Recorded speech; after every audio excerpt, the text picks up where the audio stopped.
Alright, hello and welcome everyone to the 4th ever Ghouls series relay race. My name is Fred, and with me for this epic race I have a panel of experts to cover the riveting action.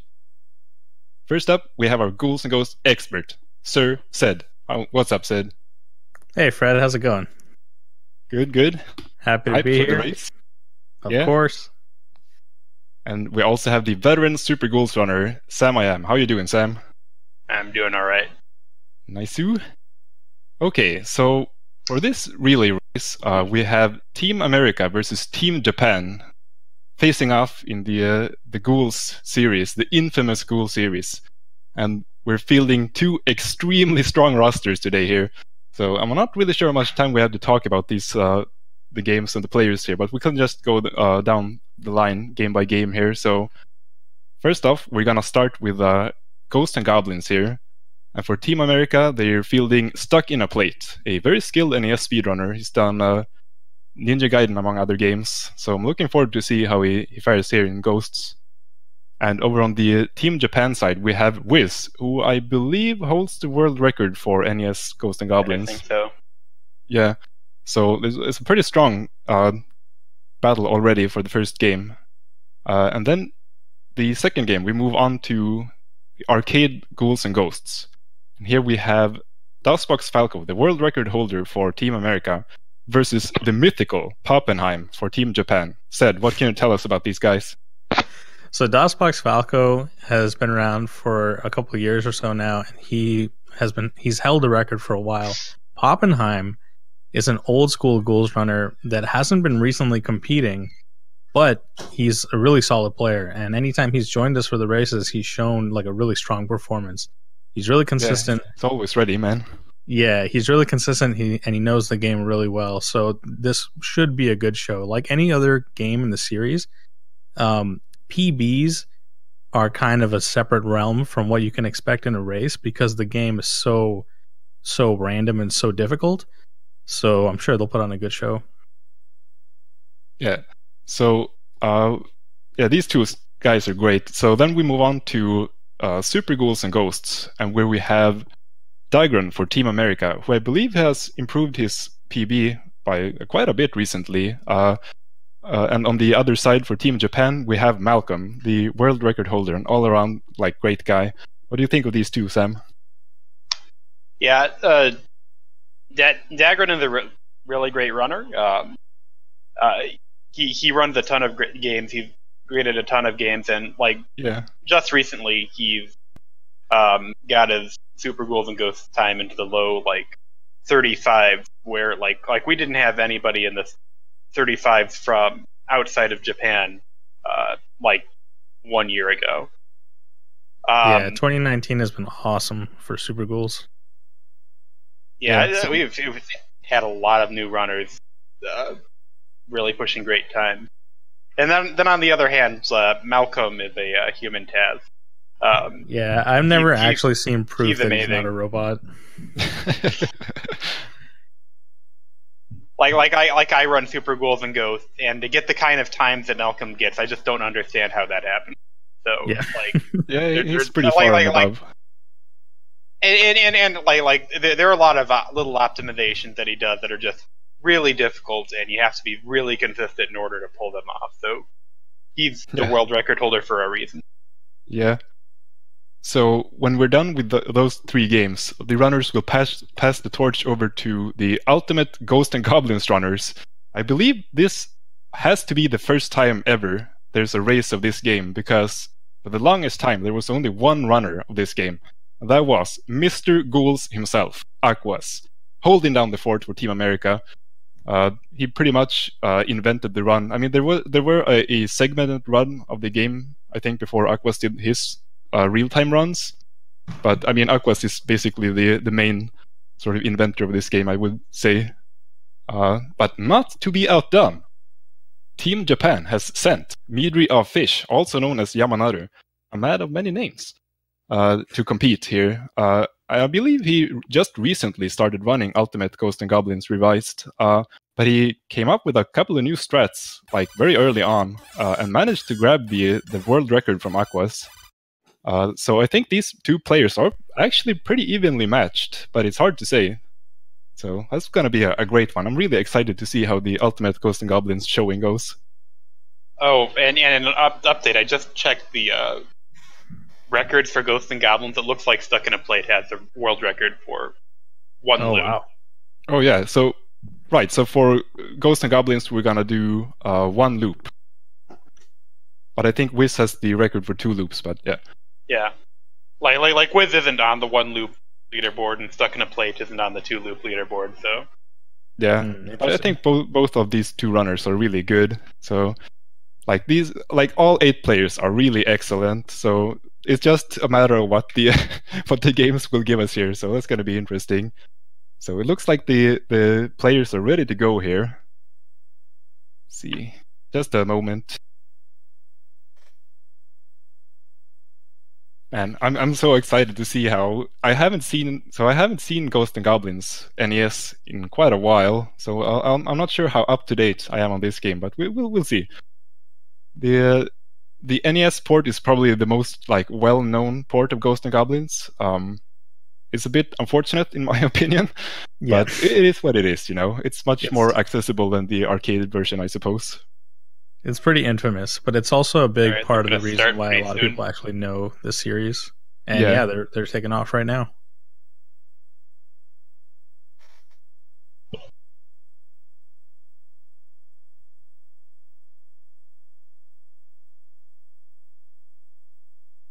Let's see here. So yeah, they should be going right now, but they have a little bit of delay, so it'll be a little bit of time before we see it.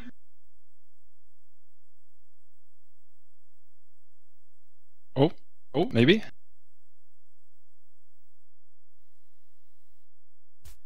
Oh, looks like we're going here. Here we go, they're off. Here we go. So, Ghosts and Goblins, NES.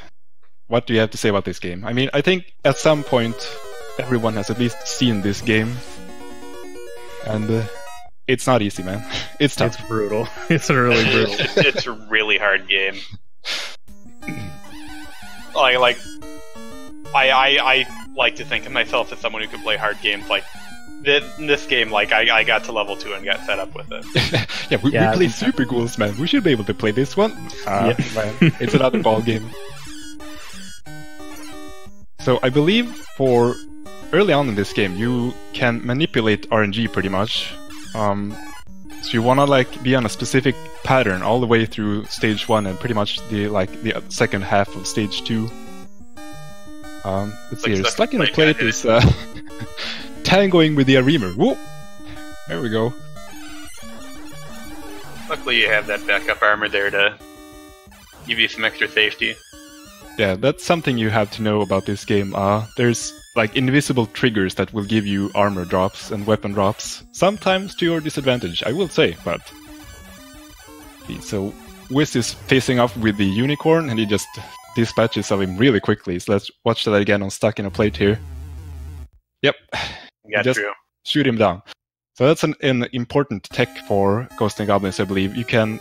You shoot, and then you move a direction, and you can cancel the shot animation, which is very, very handy in this game. So, stage 2. Start on these platforms with some imps. and even though it looks like Wiz is ahead, StuckInAPlate is a little bit further behind because of delay, so they're actually tied at this point. Yeah, pretty much. So I believe here's where the RNG manips come into play. You wanna climb this hotel and get a specific bird to hit you to go over the wall. But Wiz is already taken a hit, but there's a backup armor on the left side of the building here, so... Oh! Got hit by Sorry, Wiz. Just cursed him in. Looked like an accidental... StuckInAPlate gets the correct bird pattern and just escapes the hotel on the... What's going on over there on Wiz's stream?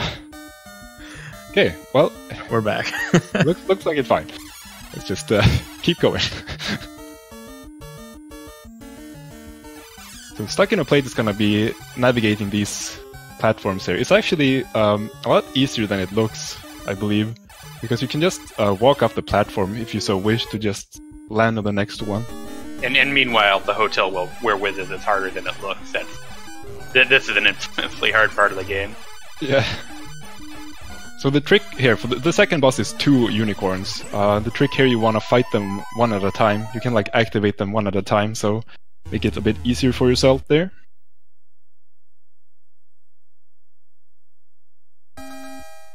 Let's see, so StuckInAPlate is heading to stage 3, which is the purple cave. I guess it's the official name here. We'll go with. Oh, it's actually not purple yet. This is the brown cave. So, yeah, it just has a lot of random spawns, this part, and some mud demons that shoot projectiles at you. Not much to say really, except you have to be good to get past. I can't do this, I don't think. Okay, so here's the actual purple cave, which is actually blue in the NES version. Oh! No. Yeah, I did. StuckInAPlate gets ran over by a zombie. Yeah, the second part of stage 3 is like the brunt of the stage where you have... There's so many Arimers over there that you have to fight. The red demon, the titular, or like the infamous enemy of the entire Ghouls series. I love how the stage opens up with like 10 different enemies just all around you. Yeah. We're watching like the one loop world record holder and he just gets swarmed by bats and zombies. Like, what can you do? Oh man, the game is playing rough right now. Yeah, like no matter how far ahead like one player looked, like no lead is safe in the game. Yeah, that's pretty much how it goes for all the that's like a staple of the speedrun, I suppose, for all of these Ghouls games. Like taking a hit can be okay, but dying is like a huge penalty to the time. It makes the speedruns for all the games in the series very interesting because most of them don't really have any big tricks. There's not a lot of glitches or anything. Right. So the speedruns are not really full of exploits. It's more like just really clean gameplay. And survival will net you the best times.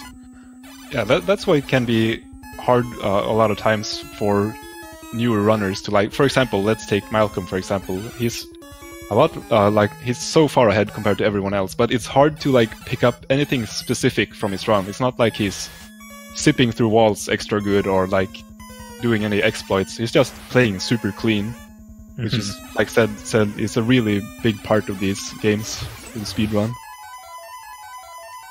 Well, looks like Wiz is through the level. Yeah, so... Right, so in the NES port of this game, bosses have immunities to weapons. So the dragon boss is immune to the lance, so that's why you see Wiz pick up the torch right before heading to the boss here.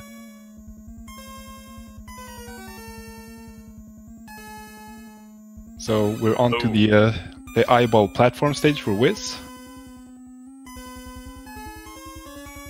These platforms are actually very annoying, I will say. So yeah, speaking of the annoying platforms, I know that this is not the greatest port, like, from the arcade version of this game. And I haven't played this too much, but I know that the movement is a little bit finicky compared to the arcade version. And I think that's where a lot of the frustration comes from with this game, if I'm not incorrect. Yeah, I think you're right about that. It's definitely... I mean, the frame rate is pretty low to begin with. It's very different from the arcade port, but I guess that's to take account for when you port the game to the NES. The hardware is very different, so... But it can be done better, I suppose, but... Well, I yeah, think this like... is also like a really early title as well, right? It might be. Wiz has just gone through the entire eyeball platform lava bridge stage. It's just whizzing through the game, if you will. Yeah, the one level lead at this point. Okay, so we're on to these two final stages here. The tower stages where you're climbing up can be really tough. It looks like Wiz is going for a damage boost here. Yeah, just goes through the wall with the help of some burritos. Here the game tries to give you an axe here. Not only is the axe bad, but the boss is actually immune to the axe, so yeah, so it's an obstacle. It's even more hilarious when you, like, need the shield to finish, like, the last level, and it just keeps giving you other weapons. Right.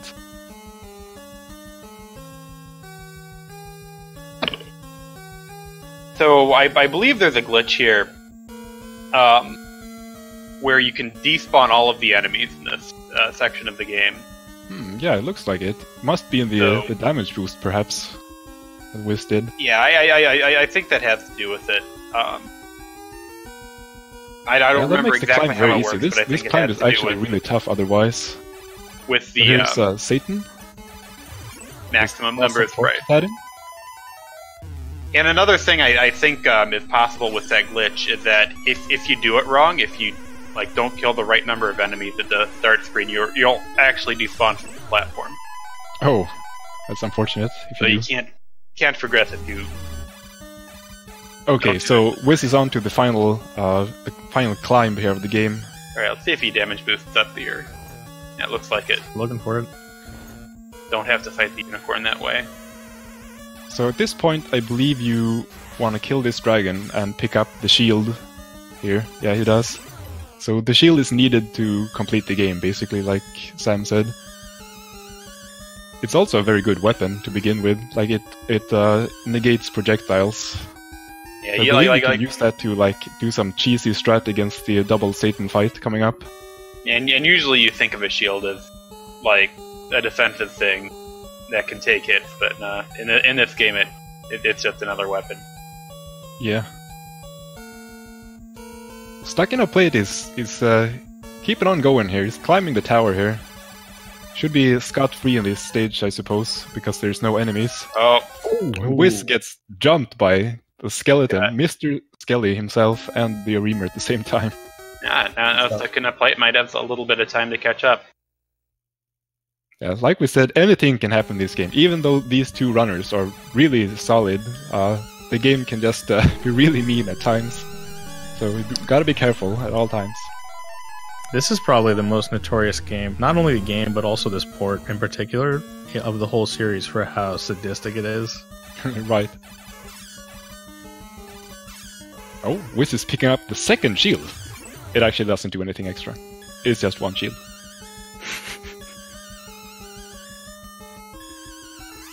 So the both runners here are pretty close still. With StuckInAPlate being slightly behind, but not too far here. If you can keep it up. Well, this is the last level, so he's gonna need Wiz to get hit again. Okay, so Wiz does a manip here, I think he would do. Yeah. You go into the corner and you can just sit here and cheese down the Satans. Since you have the shield, you can block the shurikens they throw. Oh! But it's not foolproof, apparently. They find the angle. Hey, wait, what's going on here? StuckInAPlate is doing some kind of magical wall climb. Denied. Well, it looks like both players are about equal here. Well then. Well, this is shaping up to be a real banger here. Maybe the second wall climb. Actually, I think I saw Wiz go for that, but it didn't look like it worked out. Oh, okay. He kind of jumped into the armor for the reason I couldn't understand, but it was probably to do that. Yeah. Might be a hard trick to do then. But yeah, we have a race now. Yeah, we definitely have a race here. Okay, looks like they're going for the wall again. Wiz gets the wall clip here. Oh. As well as StuckInAPlate. StuckInAPlate's got now it. It's just a matter of reaching the boss fight here, avoiding all the Reamers. Probably safer than not doing the wall climb. Okay, let's use the corner. Alright, there they are. Oh, it's so close, man! Oh, it's like on the same frame, dude! I think StuckInAPlate has the got lead. it. Yeah, StuckInAPlate has the lead though, since his timer is earlier, but StuckInAPlate has some delay. So it's super duper close, guys. He's further ahead than he looks. Resolve your battle, please. Oh, taking a hit. StuckInAPlate getting up close and personal. Oh my god. This room is an illusion, and is a trap devised by Satan. Go ahead dauntlessly. Make rapid progress. Oh, and we're going straight into Ghouls and Ghosts. Moving over to Ghouls and Ghosts. This is good stuff. Okay, Sed, we're going into the action already. What can you tell us about this game here? Oh. Alright, so Ghouls and Ghosts. Yeah, so as the sequel, there's a couple things that Arthur gets in his repertoire in this game that's unique to this version. he can shoot up and down. And in this game, they introduced the gold armor that allows you to use magic attacks that change based on which weapon you currently have. It's really fast-paced among the series, and it should be a really exciting run.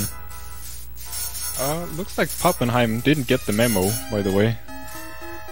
Yeah, StuckInAPlate was not this far ahead. I don't see the countdown. So DOSBox takes a damage boost here. Well, let's just go with it, guys. Yeah, DOSBox is heading up to Shielder, which is a really tough fight. Yeah, Shielder can do like a billion different patterns. He's super random. Especially if you don't have your armor. But DOSBox gets through it. Blazes through the first stage. DOSBox rarely speaks of his marathon safe strats, but man, he's got him, dude. He's got him on lock. Talks about doing thousands of resets, and then he just whips out a no reset run and does really great. I'm going through the turtle screen now. That, as I understand, one of the more random. Yeah, there's really something to know in general about this game is that jumping is faster than walking, but at the same time, as is customary for the entire series, you have no control over your jump arc. So every time you jump, you're putting yourself at a huge risk. So that's kind of a cool dichotomy about the speedrun in general. You always want to be jumping, but you have to know when it's safe.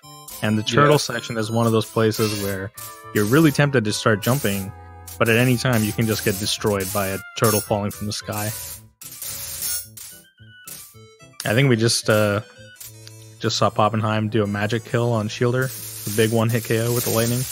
Yeah, he's using the infamous race save strats of not taking the damage boost in stage 1, using the one-hit kill on the boss.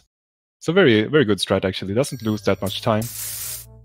Yeah, I think optimally it only loses about 5 seconds, so it's really solid.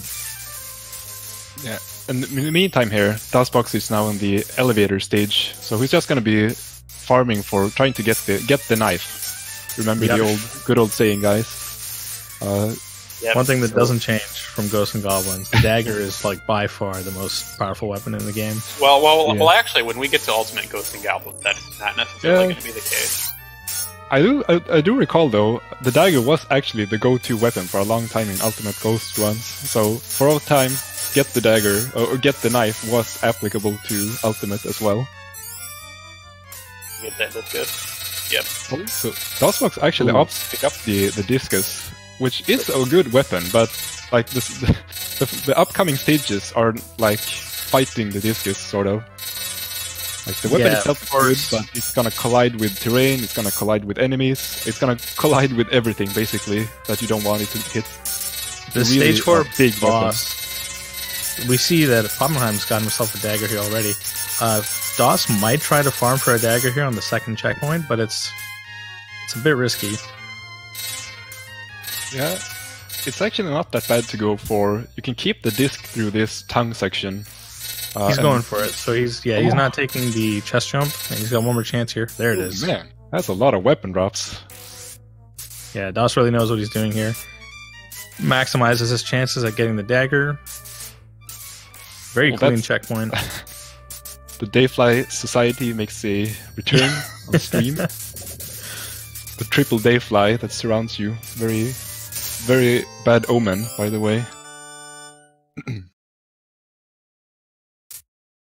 So DOS is in a great spot here. Yeah. So this stage said, what could you tell me about Crystal Forest, the first checkpoint here? This stage kills you. That's probably the most accurate thing I can say about this stage. There's a lot of stuff going on, especially here in this worm tunnel. There's a ton of random spawns, and this is probably, as you can see, DOS took a hit. This is probably one of the only parts of the game where no amount of strats can save you from taking damage here.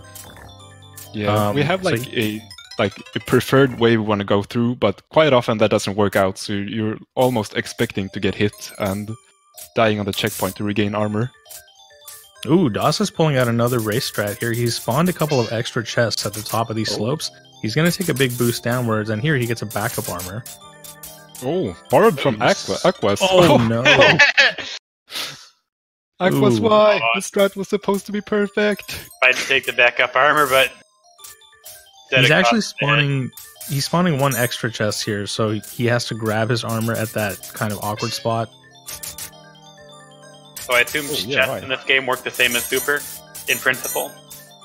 Yeah, exactly. So the way chests work in this game and in Super Ghouls and Ghosts is that depending on the order you spawn the chests in, there will be a certain type of chest, and then depending on the armor you're wearing, the type can reveal different content. So there's like guaranteed armor chests, and then there are chests that will maybe have a magician or an armor depending on whether you're naked or currently wearing armor, etc., etc.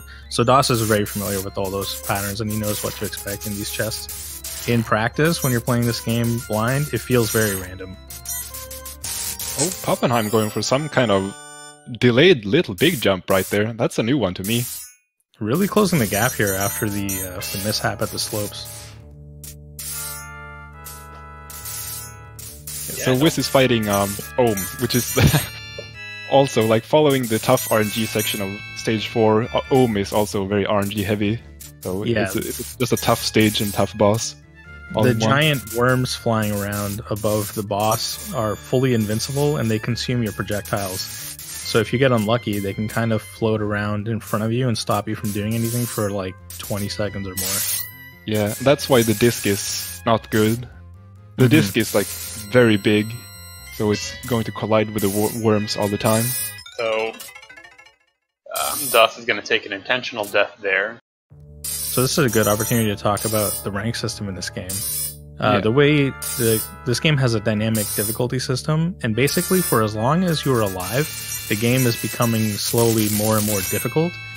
The difficulty setting affects things like the speed that enemies run at and like how often they shoot projectiles and stuff like that.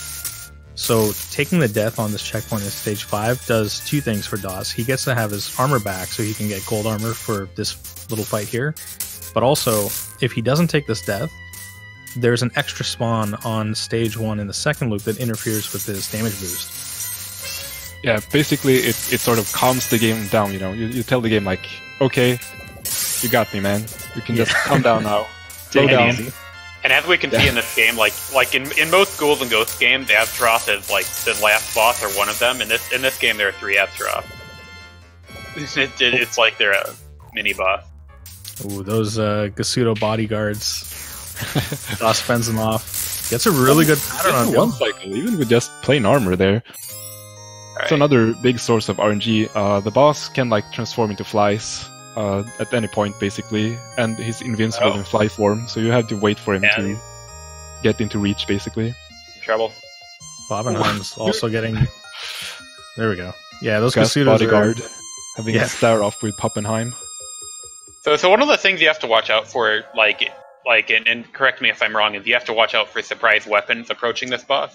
Yes, right here on this final staircase, there's a bunch of goblins that carry pots, and they can drop a random weapon. If they drop a random weapon on that staircase there is no way to avoid it. They never despawn. No matter what you do, those weapons are not going to despawn. And it's kind of similar to Ghosts and Goblins, sort of. It gives you like, it suggests the axe drop. It drops the axe like, hey, you should probably pick this up. And like Ghouls and Ghosts has the pot dropping goblins at the staircase to the final boss in similar fashion. Yeah, and even though DOSBox looks ahead here, due to the long delay of Poppenheim, he actually has a better time at this point. Yeah, I believe how we will do it in the end is just sum up the game segment times, sort of, so to speak. So even though Poppenheim started kind of late, I think it's gonna be okay because we'll just sum up the run length at the end. Alright, so for Loop 2, it's more or less the same. But you have the dagger. Actually, we didn't point it out, but there's actually one additional vulture spawn on the first stage of Loop 2, and that is where the differences end. Yeah. So, the difficulty of Loop 2 will pretty much be the same. It's still governed by the rank system, and by the time if you survive stage 1, like the rank will start to increase pretty dramatically fast. So it's gonna be pretty much the same like difficulty curve as in loop 1 here. So the actual primary difference in loop 2 and what's explained during the cutscene is that now the final weapon is available to Arthur.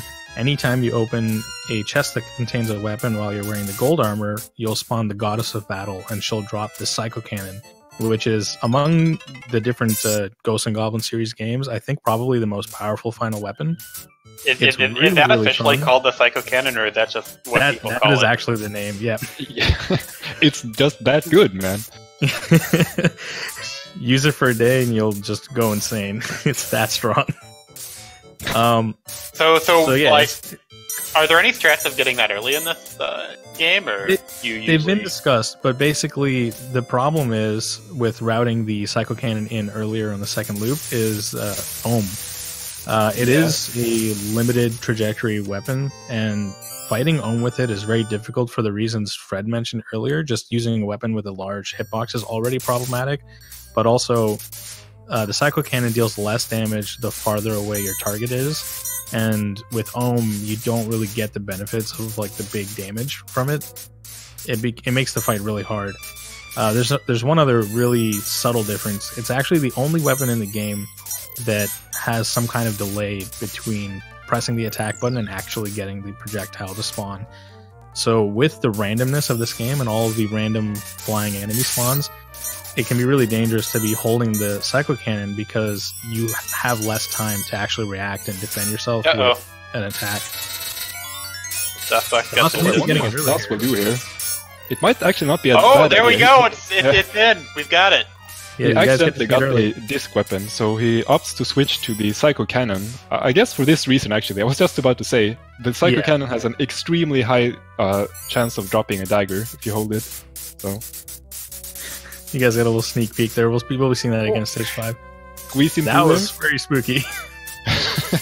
Almost got crushed in through the small gateway there. Pulling an Indiana Jones. Slid in through the gate. Good stuff.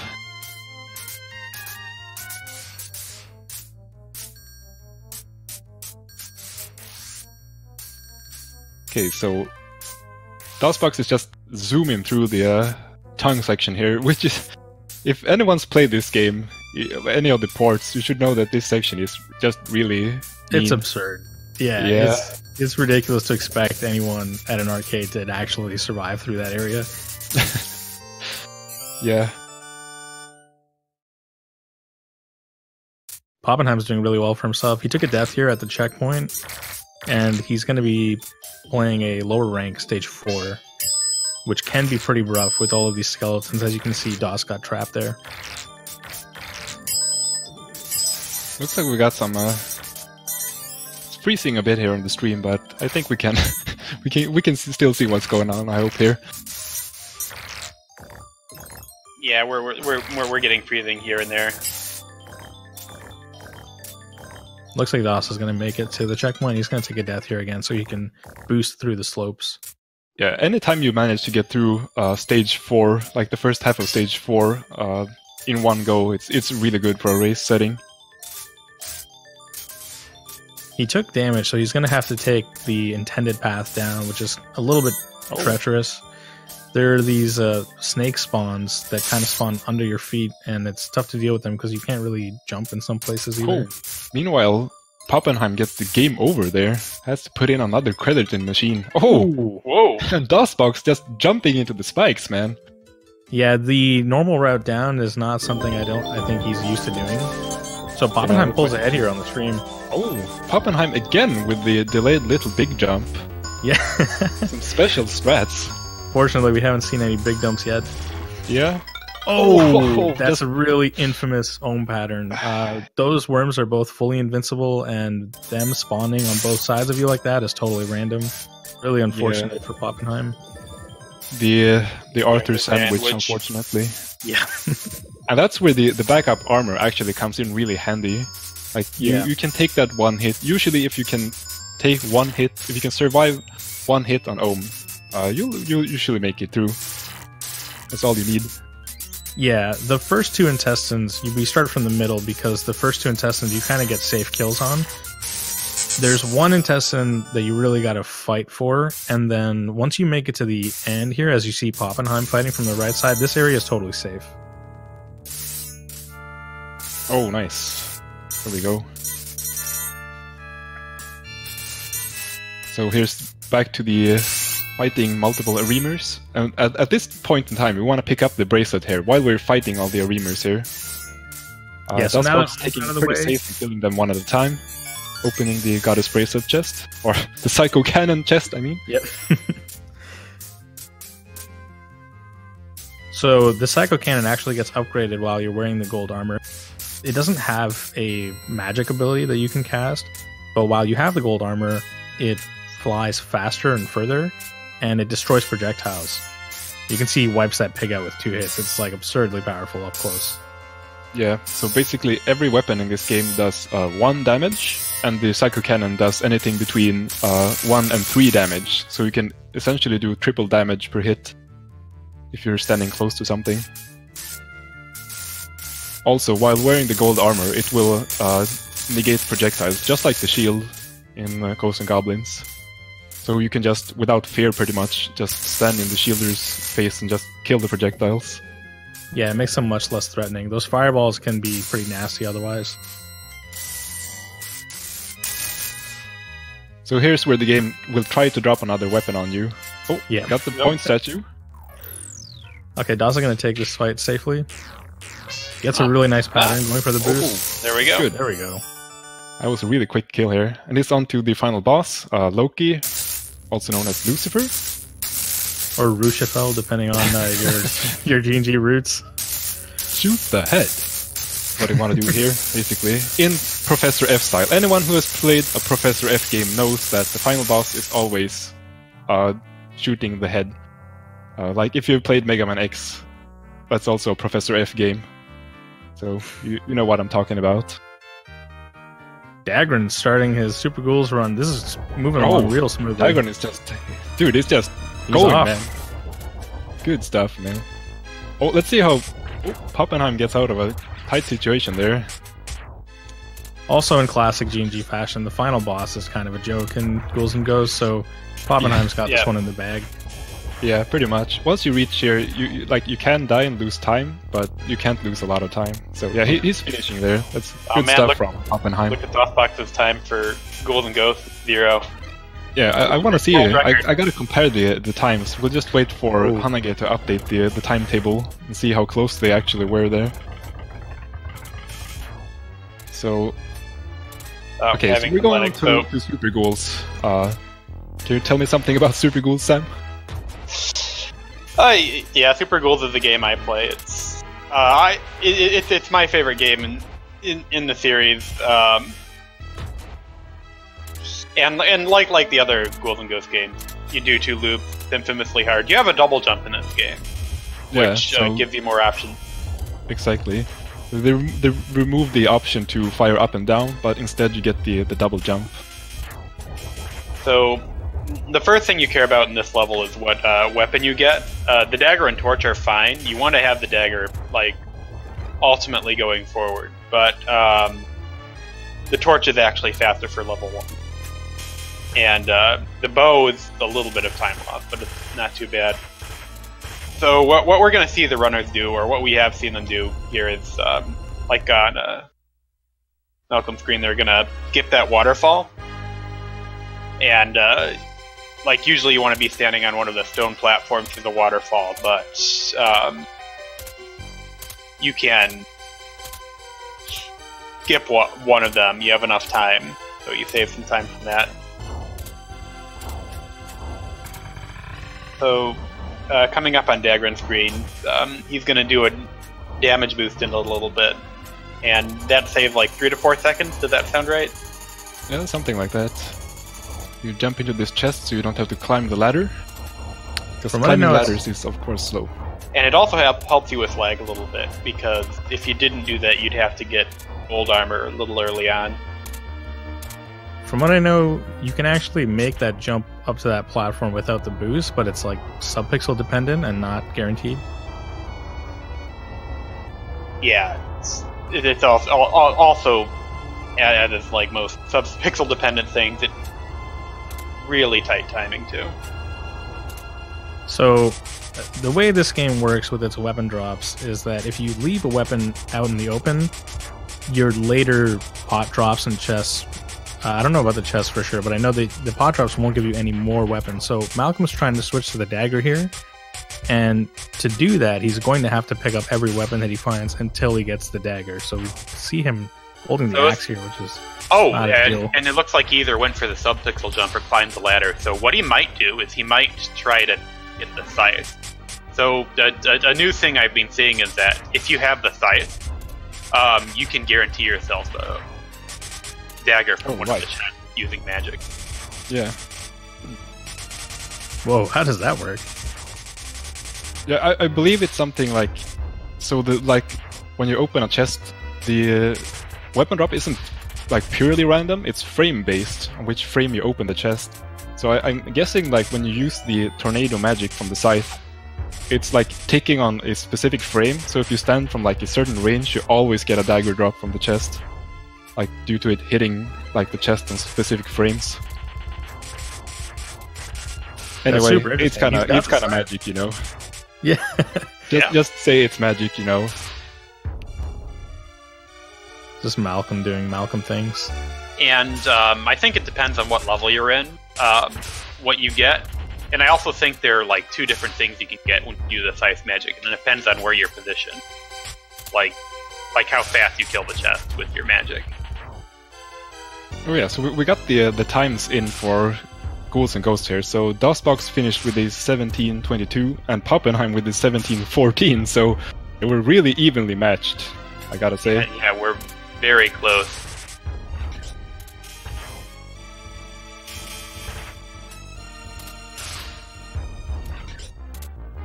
Let's see if we add those together, it's like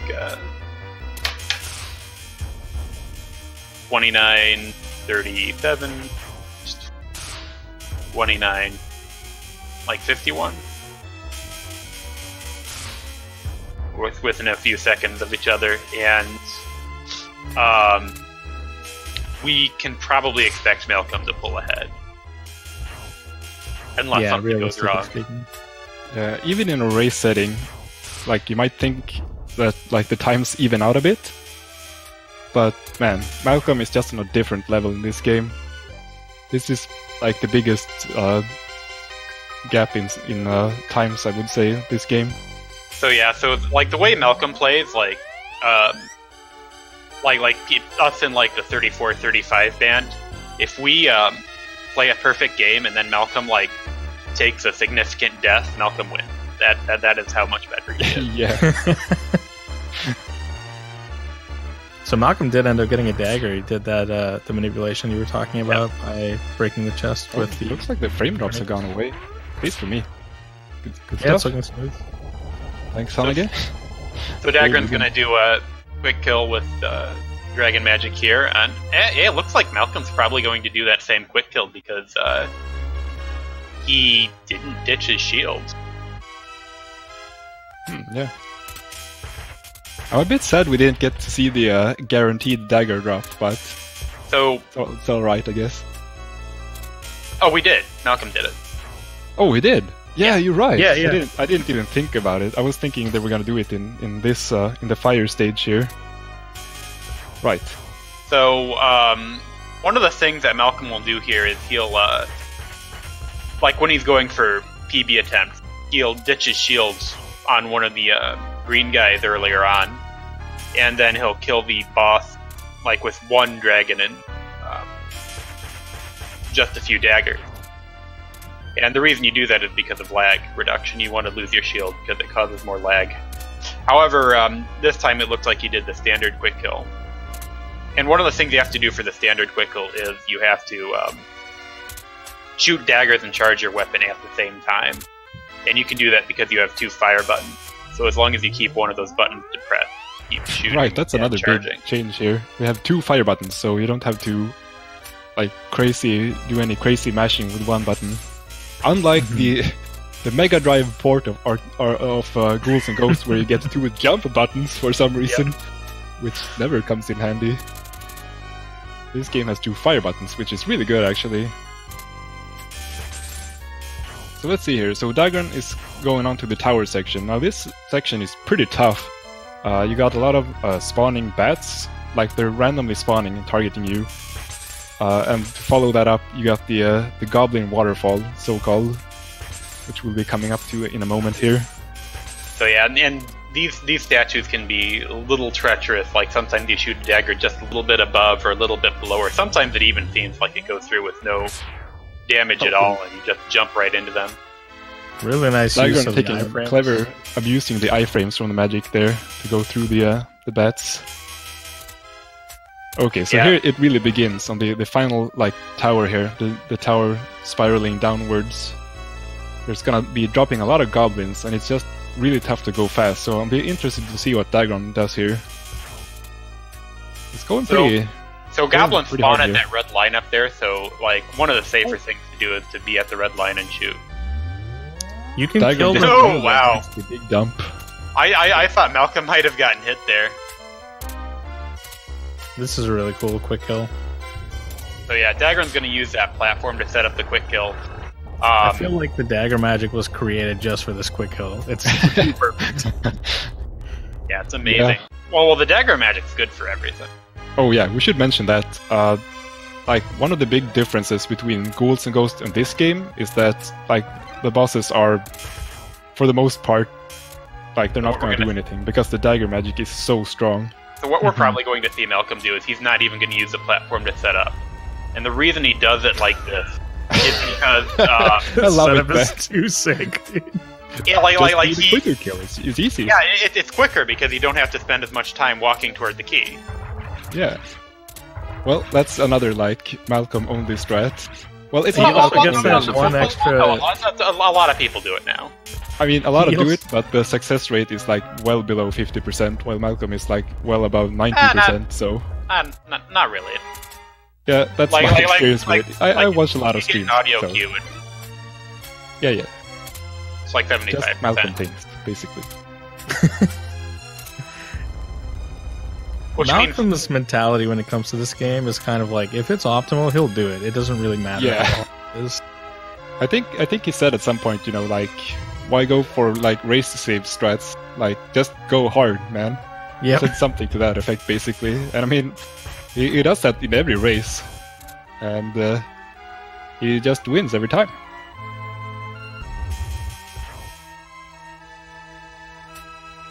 Oh no! So now Dagron's getting into the blueberries and cherry pie section. Yeah, the famous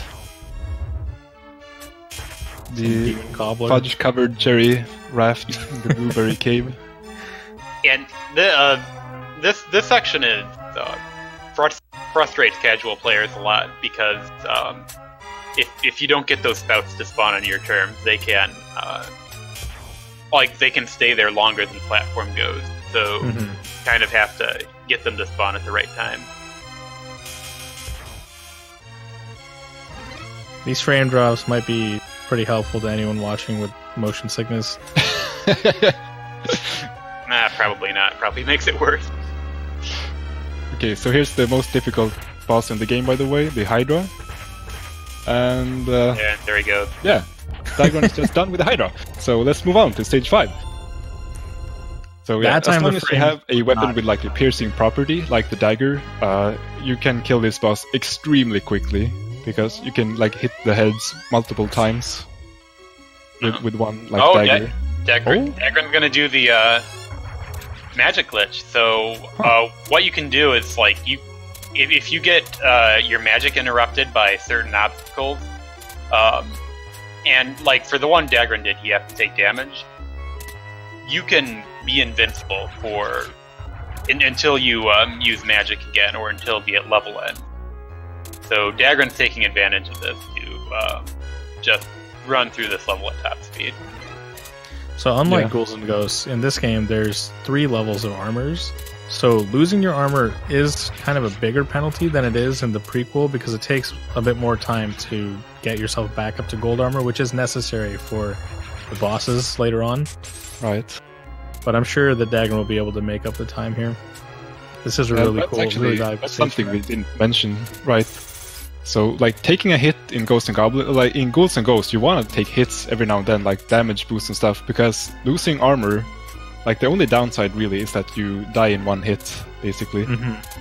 But the magic is not as valuable. Your upgrades and stuff. Oh, so right. Yeah, once you have bronze armor and higher, the weapon itself, not just the magic, becomes stronger and just different, I guess. And that's part of the reason why Malcome's not going to do this glitch. Like, it doesn't matter much for this level. However, for the level after this, you're going to want to have... Or not even the level after. The last level, you're going to want to have gold armor. Because that'll speed you up. Also, for as much as we've been talking about how much of a beast Malcome is, Dagron's keeping up a really good pace. Yeah, Dagron hasn't made probably any like easy pace for Dagron, honestly. Wait, I don't remember actually how it went early on in the game, but it's a really good pace in any case. Yeah, Dagron can totally PB from here. So yeah, so Dagron entered this stage without gold armor, and you don't really want to do that. Or like, you have to fight a lot of Arimers to get back armor, which is really slow and problematic. So we can do a damage boost of the genie to basically skip the entire stage 6 there. This stage is kind of like a gatekeeper stage, I guess, for many. Like, there's so many Arimers you have to fight. Like, I guess what most people would do would like hope for a crossbow drop, so you can like shoot upwards at the Arimers and hope for the best. It's just tough. Dagron has to take a long walk to the key. He's still on a very good pace. So let's see here. So Malcome's coming up again, also to another bout with Astaroth, back from the earlier games here again. It's always back, man. Oh, and there he goes. Yeah, so you can see like the dagger magic trivializes a lot of bosses. So this is where Malcome's going to make back some of his time after Dagron took the invincibility strat. Yeah. He'll have an easier like, time. It just so happens that the daggers has so many good properties you want, like it's piercing and it goes through walls. So if there's an enemy in the wall, you can still kill it with the piercing daggers. And not to mention that the fact that you can shoot 3 of them at the same time and as fast as you can press the button, and they don't do that much less damage than everything else. Yeah, it's just ridiculously better. So here's sort of the tribute to Shieldru battle arena. They both get through it pretty easily. Oh, and you see already here, Malcome's like catching up since he didn't have to recover back to gold armor.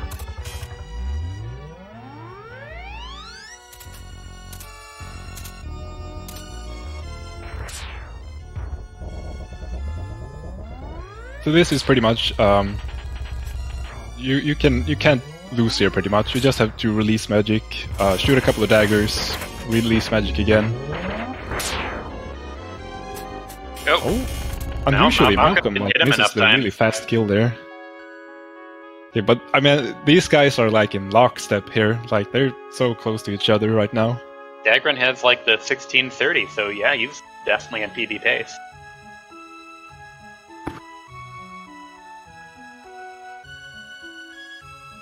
So, here we just take a breather, man. Yeah, quick break. This is a really tense game. Action. Can we get a loose translation on what Prin's telling our heroes right now? Yeah. She's happy you made it, but not even you can beat Thardius without the bracelet. Unless you use the level. Unless you use the level select glitch, in which case you can hit him with the lance. Go right ahead.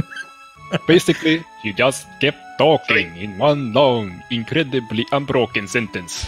Pretty much. So you have to go back to the beginning of the game to get it. Yeah. So I don't know how Arthur goes back to the beginning of the game. Maybe they don't explain the trip back. Yeah, maybe off screen he just goes through and like kills a bunch of stuff. You don't get to play that game. Like a backdoor, like a chute down from the castle down to the graveyard. Well, like this world is actually circular. Yeah. Yeah. Arthur just doesn't think about heading back the other way. Hey, just head back up the trapdoor, Arthur. Well.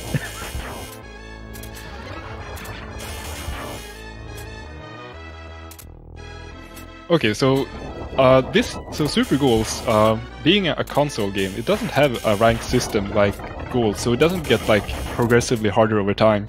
But once you complete like the first loop of the game, it will increase the difficulty. Like so, the first loop was played on normal difficulty, and now we're on expert difficulty. So you could see Diagram there got hit by the sped up skulls.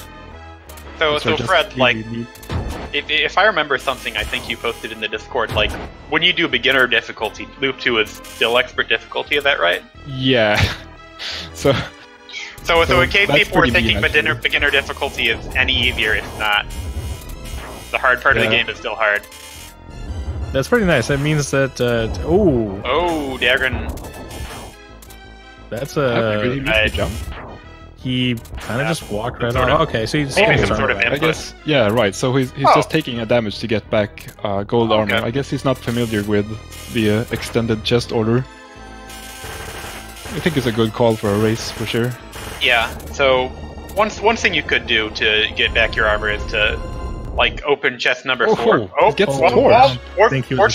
Fortunately for Dagran knows how to torch, so that's not too big a deal for him. It looks like, unfortunately, Dagran is about as good at counting as I am, so he opened the wrong chest and got the weapon instead of the armor he wanted there. So he's going to have to go through the chest again on stage 2 and hopefully get his dagger back. Otherwise, the rest of this run could become pretty rough. Oh no! Well, actually, Dagran is probably one of the premier torch runners in this game. So yeah, he can. I guess if anyone got the torch, it's good that it was Dagran that got it because he can use this weapon. Do you think he's going to hang on to it after stage 2, or is he going to try to farm up the dagger again? He's probably going to farm the dagger. Yeah, I hope so. I mean, it's pretty much, well, kind of free. I guess it's not completely free.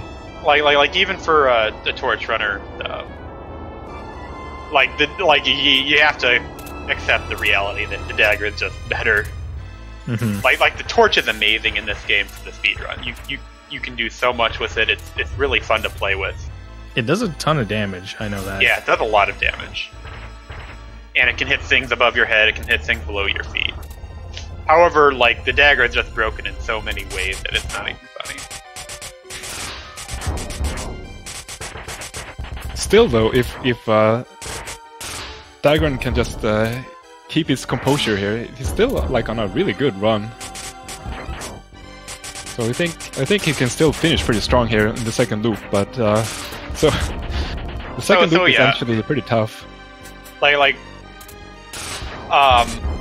we have a saying, like we do races every week, and we have a saying that your race is not valid if you haven't screwed up on level 1. Yeah, always something going wrong in stage 1. So Dagran validated the race. Yeah. So just a brief explanation of loop 2 here. The difficulty goes up from normal to expert, and it's basically the same thing as schools. Like, everything acts faster. Like, the reamers will swoop at you faster. Like, the run killers, the small imps, they will like go at you faster. Like, more shots, that kind of stuff. So it's like not a huge difference. Like, there's not more enemies, so to speak, but like you notice it after a while when running the game. Well, it depends on what you mean by no enemies. Like enemies spawn faster, you get more genies. Yeah, but that's semantics. Like, there's no more like extra enemy placements or anything. No. Basically, like, the game functions the same, only like everything works faster, basically. Or in the case of the spout, lower in level 4. Yeah, so it just works against you, basically. Yeah.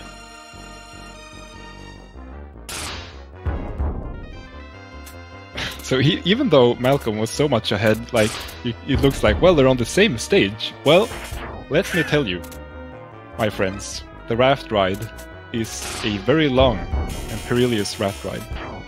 It takes something like 2.5 minutes Ooh. Oh, it looks like Dagran's sticking with the torch. He's not doing the weapon grind. All right. So if he's comfortable with the torch, this is possibly safe.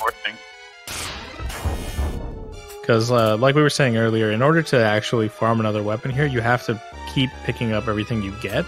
And if the last weapon you find is not what you want, then you're stuck with it. Yeah. So this is not. I can respect that choice. Like he doesn't want to get stuck with like the bow or some other bad weapon on the boss. He's saying, you know, like he knows how to work the torch, so he's just gonna face the boss that way.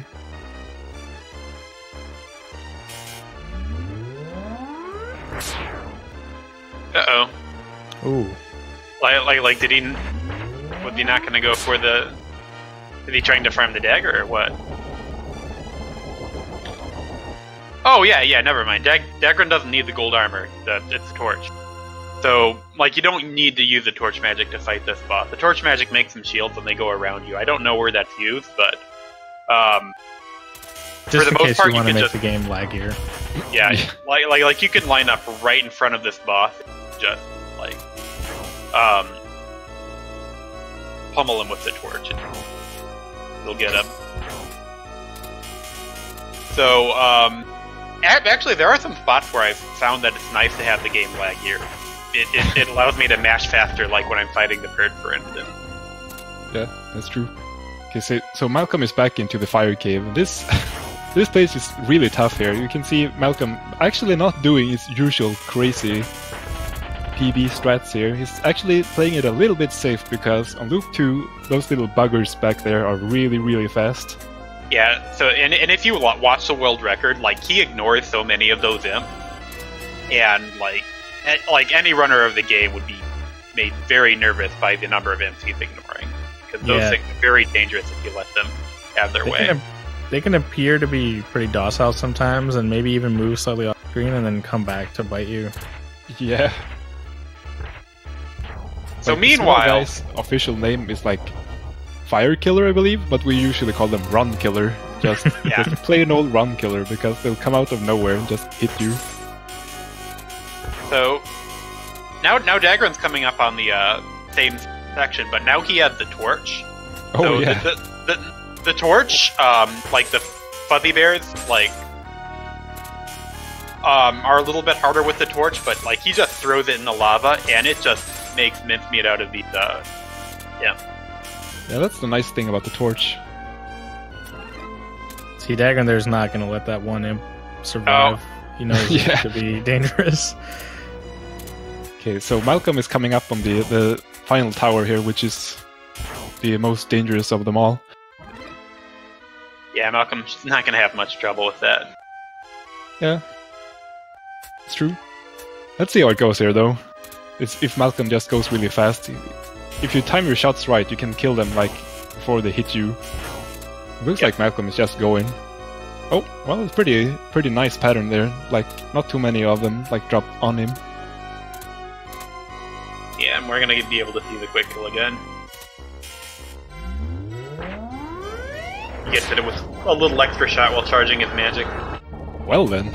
Because like one of the difficult parts of that fight, and actually the most difficult part of that strat for me, is actually getting enough damage in. If you don't, you either have to like run away and waste a whole bunch of time, or you get hit and you fall off the platform.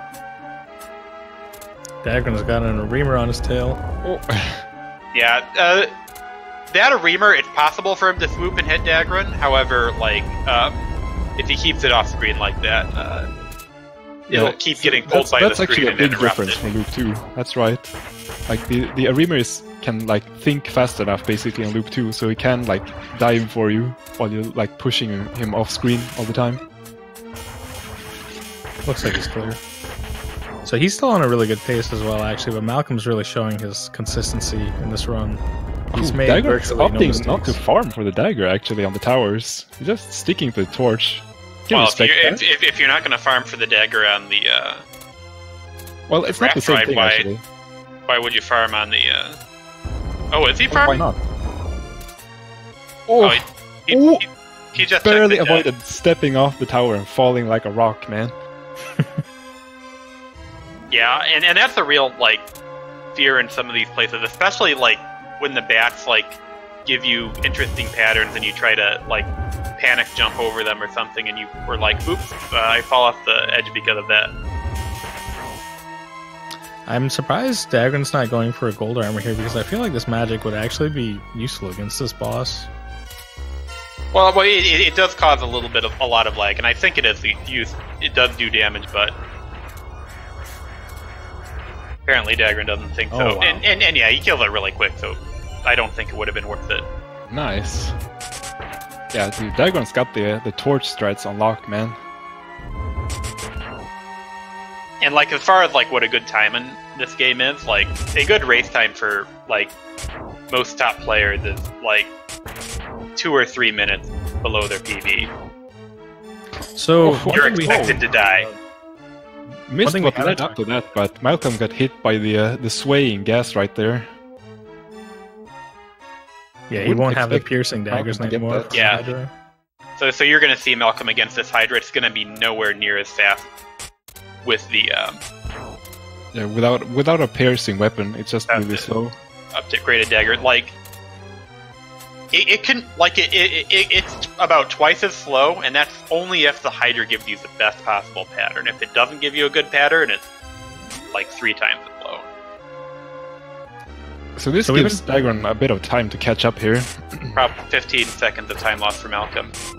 We've been talking about Dagran potentially farming up the dagger, but one thing we haven't mentioned is that at any time now, he could go for the bracelet now that he's on the second loop. That is true. Is that something that people have explored for this run? It's what the task does. If I I'm think correct. most of the time for like a human player, just keeping the dagger is pretty much the best option, because like the dagger magic is so like consistent basically. Mm-hmm. But even though the bracelet, so the bracelet in this game, it's pretty much the same thing as the cycle cannon from Ghouls and Ghosts, except it's been toned down. Like you can only have one on screen, and it lags as well. So, yeah. Only getting one is really the big difference. yeah, that's actually the same thing.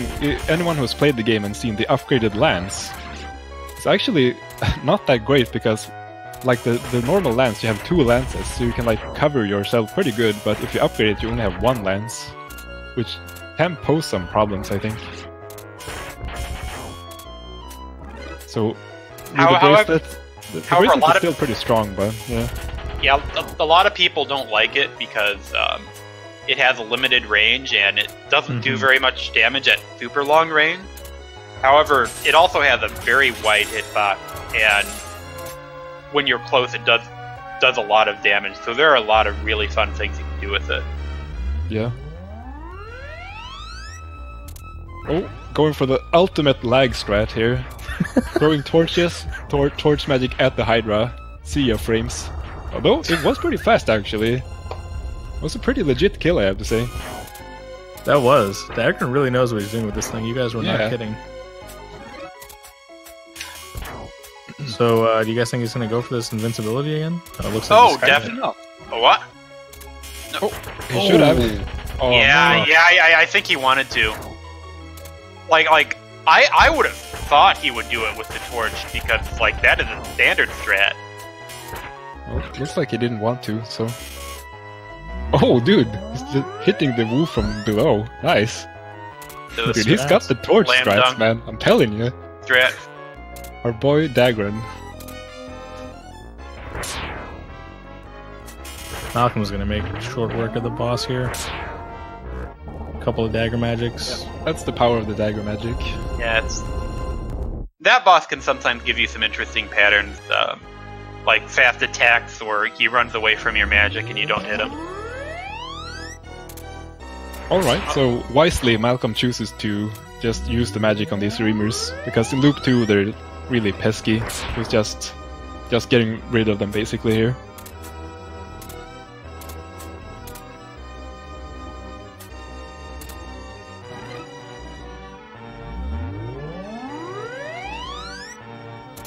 I mean, Dagran is still going, man. He got through the ice cave, so that's basically the tough part of this stage. And he's going to take an intentional death there. That's like going to get his armor back. As well as defund the Red Reamer. Malcolm's coming up on the final stage here. So we should see an end to this pretty soon. Yeah, so now's the time when, like, we're back. We have traveled around the world, even though the world was like circle shaped. We went all the way around, and we're gonna get the bracelet on the very final stage here now. Oh, so one thing I wanted to mention that I didn't. So, like, in the initial cutscene, you see a character, like, he's kind of like a fuzzy armor, Satan. Like, he's in, like, a Ghosts and Goblins. You don't ever see him again. Like, he's just in the opening cutscene. Shows up.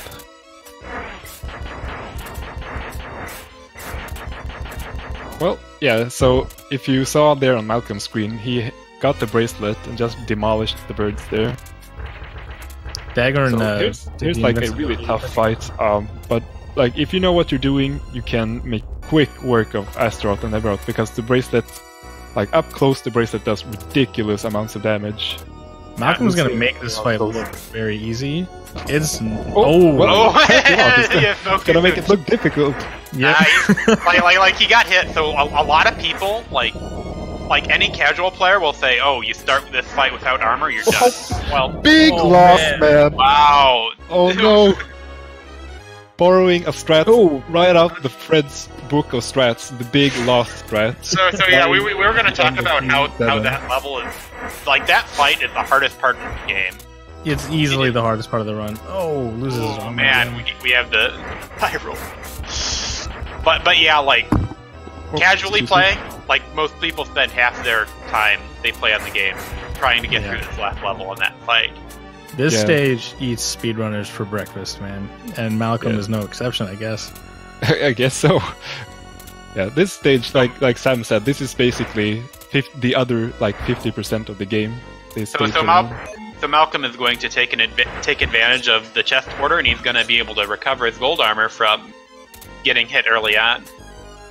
Meanwhile, Dagrin got stuck with the scythe somehow. Got a scythe. Yeah, unfortunately, the torch is not very good against Astaroth. Like, the limited range really hurts.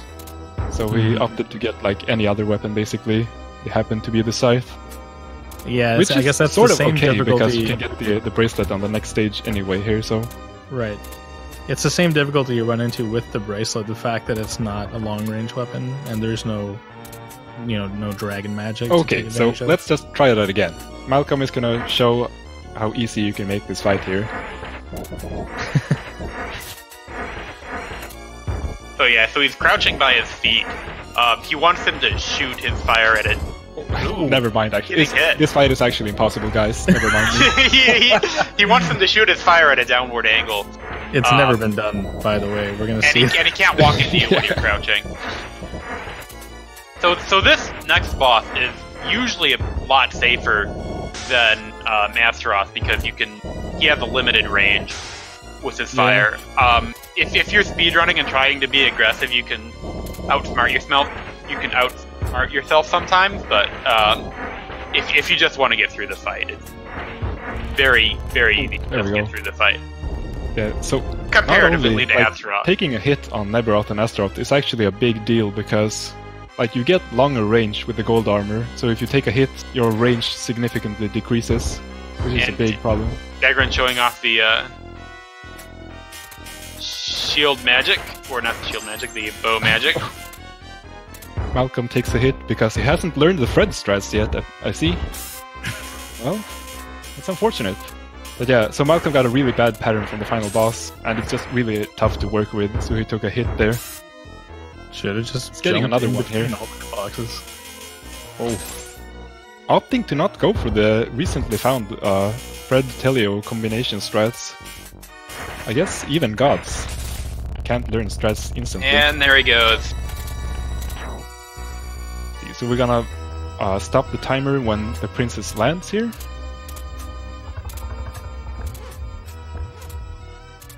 Really respectable runs from both players. Let's see if Dagrin can close this fight out in the first try. 36-39. It's an excellent time to have. Yeah, it's a strong race performance. Here Dagrin goes. Let's hope he does pretty well on the Astra jumps the laser. Oh, yeah, looks like Astra should be pretty dead. There he goes. So I guess Dagron actually that shows should us how to do this really fast. And you're gonna try to get as close as you can with the bracelet because it deals more damage when you're close. So you see him like jumping toward him or trying to start close. Meanwhile, we have, of course, for Team Japan, we have Midri of Fish, also known as Yamanaru, starting up Ultimate Ghosts and Goblins here. The first race showing of this game, I'm pretty sure. So it's gonna be exciting here what's going on. So a couple main systems differences with Ultimate Ghosts and Goblins. From what I know, you can cast magic abilities with any armor, including the steel armor. Yeah. And your magic ability is now separate from the weapon you're holding. And there are some other pickups in this game. You can get various shields, and there are some power upgrades. And Midri of Fish has both power-ups here. And they're going to be, I think the runners are going to be wanting to find the fireball magic. It's just a big Hadouken. And yeah, eventually, that's the hidden weapon. It's super powerful. Yeah, so a couple of things to mention here, reading off the chat. Apparently, Midri of Fish won't use a timer. It doesn't actually matter because we'll be using the in-game timer for Ultimate Ghosts and Goblins. Because of the big time differences for emulator and real hardware here, the in-game timer is still accurate, so that's what we're gonna go off instead of the real-time timer. And Aquas is off. It would be nice to have an in-game timer or an on-stream timer that you can see. So as you can see, Aquas spawned the dagger and he just didn't go for it. That's a departure from previous Ghouls and Ghosts games. Yeah. So pretty quickly here in stage 1, if we look at Aqua's screen, we're gonna see the improvements that Midri of Fish brought over to Ultimate Ghosts and Goblins when he started running it. We're gonna get an early, what's it called? Stone magic, I believe?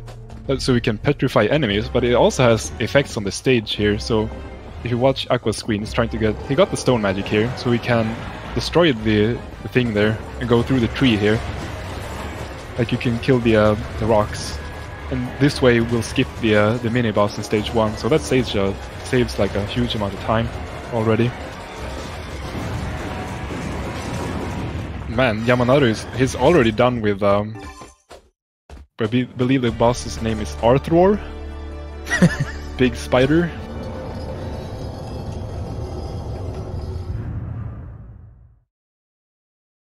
So this game doesn't lag very much, unlike Super Ghouls, which is nice. So the version of this and game, once again, jumping is faster, and you have both the double jump and you can shoot up and down in this game. living up to the ultimate namesake. Yeah, exactly. So for this stage, we can get a guaranteed weapon drop right here that Yamanaru, or I should say just Midri of Fish, I guess. He revealed a chest over here, which is going to be the electric whip. So now we're doing some Castlevania action here. And this the is electric whip is actually ridiculously strong. Yeah. I think it one-shots Red Reavers? Yeah, it's like 1 or 2 hits basically. It's just incredibly strong. And we also have a new armor here for the series, the Angel Armor, which lets you fly indefinitely, so it's pretty good.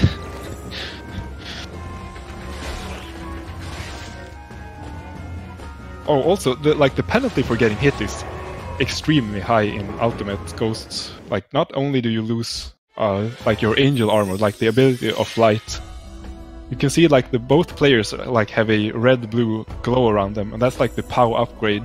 That gives you the whip both longer reach and more damage. So if you lose the upgrade, your whip range suddenly becomes a lot shorter, which is pretty problematic. It's very punishing. Yeah. I know that there are some, as a backup for the Angel Armor, there's also a shield that gives you flight. Right, and yeah. I've seen Aquas take that as a backup a few times. Exactly.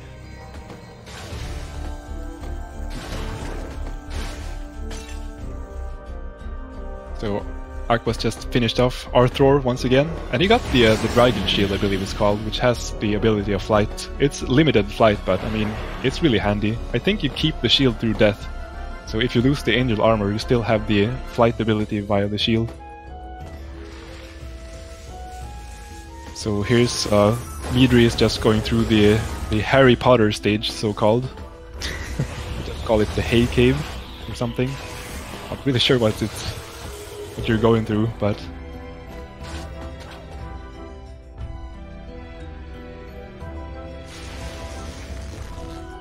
awesome soundtrack in this game, by the way. yeah, it's really good. So here's the hay bat, which shoots pollen at you, I guess. So the fireball from the hay bat doesn't actually kill you; it only makes you like sneeze from allergies. So you can take a hit and still like survive it. So Aquas has got himself the whip now as well. So just a quick reminder there, if you watched Midri's screen, he got through the loading screen really fast. That's because he's playing on emulator. So the real-time comparison won't be like Midri will get ahead basically because of that, because of quick loading times.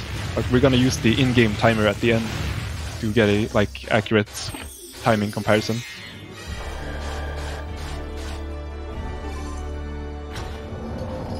Oh yeah, and yeah, it's PSP. This is Ultimate Ghosts and Goblins, or more accurately, it's the Japanese version with there's like a Japanese only revised edition that was released. That they updated Ultimate Ghosts and Goblins to be more arcade-like, basically. Yeah, I think there were some almost RPG elements in the original release. And, yeah, it made the you run have a to bit... collect rings for power-ups, travel back through stages and stuff. But this is much more more traditional. Forward, yeah, more traditional. Unfortunately, as Fred said, the revised version was only released in Japan. Yeah, so we're factually we're playing. It's called Goku Makai Murakai. It's the sort of title, the Kai, signifying the revised edition.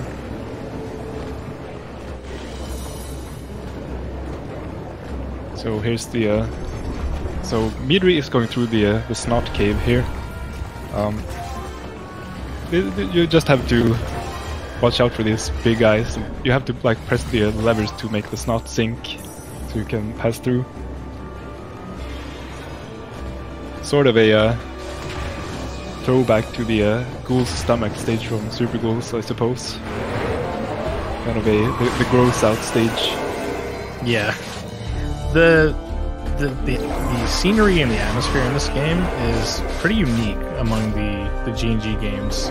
It was nice for Capcom to make this game so much later after Super Ghouls and Ghosts and have so many original enemies and stages and not just do kind of a remake or yeah, that's right actually.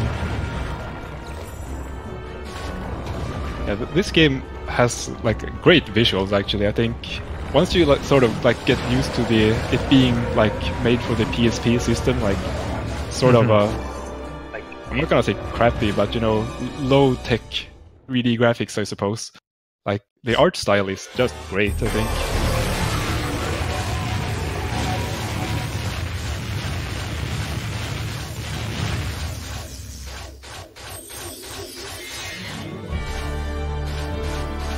So Aqua's going for the nice catch.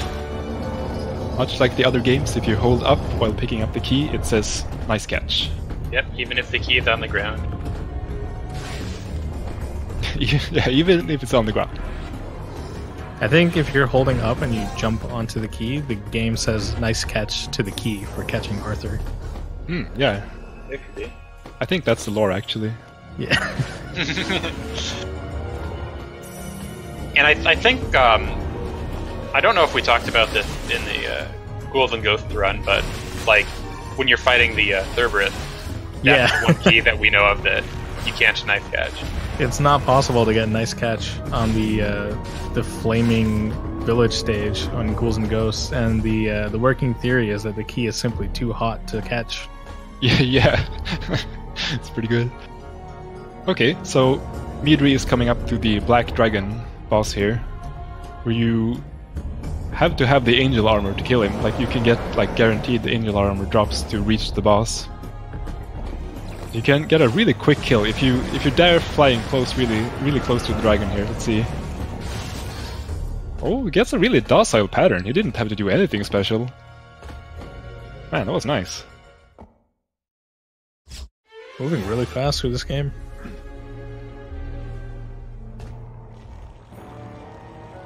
So here's the boss. I forgot the name of this one, actually, but yeah, it's some kind of parasite.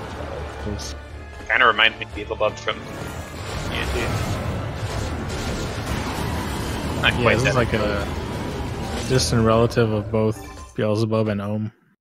Man, and you can see there, like, having the powered up electric whip just makes so short work of the bosses. So as long as, like, both of these guys are having a really good run, like, much like the other games, it's just really easy to take a hit. Like, once you do, you lose angel armor, you lose the power upgrade. Like, it's gonna be so much slower when you do. But they're keeping it together here. Yeah, as with any D&D game, consistency is the key to getting a good time.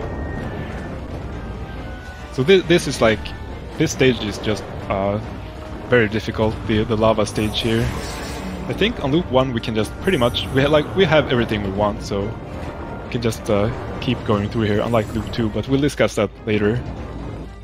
For now it's just pretty much straightforward here. You just go through to the elevator section here, which is like an auto-scroller. So does this game have a super weapon like the other games do? Yes. On loop 2 you can find the Hadouken magic. I think it's, in English it's called the wave magic, but I believe it's like the same, like English or Japanese words, I guess. So it's just the Hadouken magic, which is more or less like the bracelet, but in magic form. So you can still have like the electric whip. You have the electric whip and you have the Hadouken. It's a really devastating combo. Yeah. I'd probably have to take back what I said about the Psycho Cannon being the strongest final weapon earlier, because the Hadouken is kind of ridiculous. I think also when you have your armor fully charged, like, I'm not sure exactly how the armor system works in this game, but I know that the Hadouken charges really fast if you have something like the Angel Armor. Yeah, that's right. It charges extremely fast, and I'm pretty sure it also, like, it eats or deflects projectiles. So, and it has some, like, interactions with the stage obstacles as well. So, I think you can kill, like, the lava, the rising lava, even. We'll get to that later, so.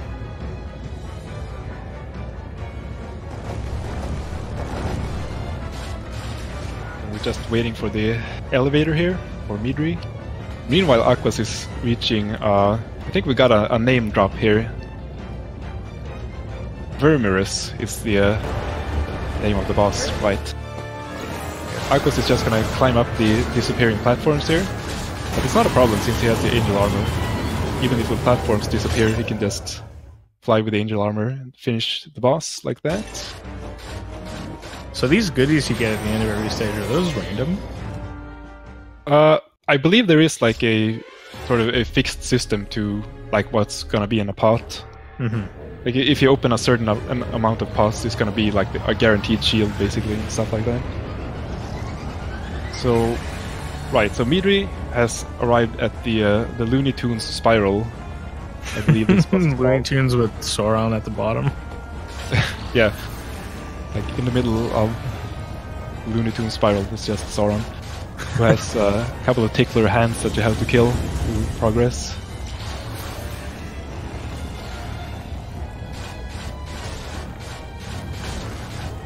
This boss fight is actually pretty cool. Like the arena is moving around, so you have to like fall from the platforms while killing the hands at the same time.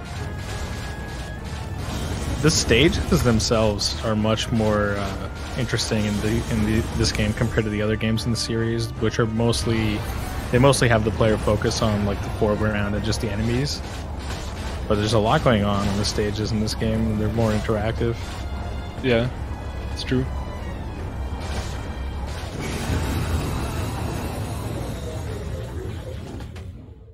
Oh, looks like, yeah. Midri, being from Team Japan, isn't completely familiar with the lore of Looney Tunes and just kills the whole cartoon. So, well, that's that. Meanwhile, Aquas is still waiting for the elevator to reach its final destination in the lava stage. If you guys were excited for Space Jam 2, you can blame Midri of Fish for that not coming out. Yeah. Rip. So this is like the... so right here, Midri is gonna do like the next new strat. So you can see he shot the wall with the stone magic. That reveals like this shortcut that lets you skip like a boss. So that's like a big time save right there. We just move on to... This is like a boss gauntlet stage, basically. Wait, so it's like that's a new strat? That looks like it's an intended part of the game. Yeah, it's pretty much, but no one had tried it. I mean, so the thing is, like we said, for a long time, Aquas was the sole runner of this game. So, I mean, he had put in some time in this, but, I mean, if you're just one runner, there's only so much you can find, basically. So when Midri entered the game, that's true. He realized, wait, you can use the stone magic on this, like, both in stage 1 and, like, in the boss gauntlet to save a lot of time here. So what are they giving up for this new route? Like, what magic were they using before? Basically, they didn't have another magic, I think. Like, just the stock explosion magic, I would think, most of the time. On Loop 2, you have to sort of juggle the Hadouken and the stone magic, but we'll get into that when they do. Like, as long as you have the electric whip with the power upgrade, like, you don't really need like a damaging magic, so like having the stone magic is okay, you know? Yeah, that makes sense. So once again, returning, never giving up, we have Sir Astaroth. Like, go into the darkness and it's like, wait, what's that? Is that 4 eyes? Who could that be? It's Giant Astaroth. This boss, man, I love this design, like the super big Astaroth. He gets progressively larger in each game. Yeah. Like in Ghosts, he's almost Arthur size. Yeah. Like in Ghouls and Super Ghouls, he's like twice the size of Arthur, and here he's just like massive. So yeah. Midri isn't very impressed though. Like the electric whip with power upgrade just makes short work of the boss again,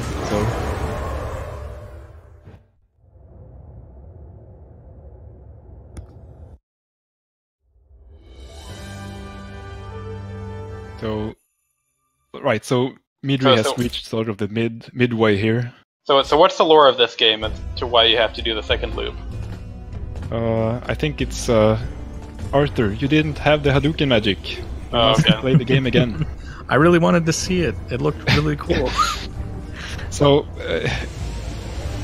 so the witches here are related to like how the game originally worked. Like you got here in the original game, and they were like, yeah, you know, you have to collect all the rings and you get sent back. But since this is sort of the new arcade release of Ultimate, you just get here and you have to fight the witches, and you can move on to Loop 2.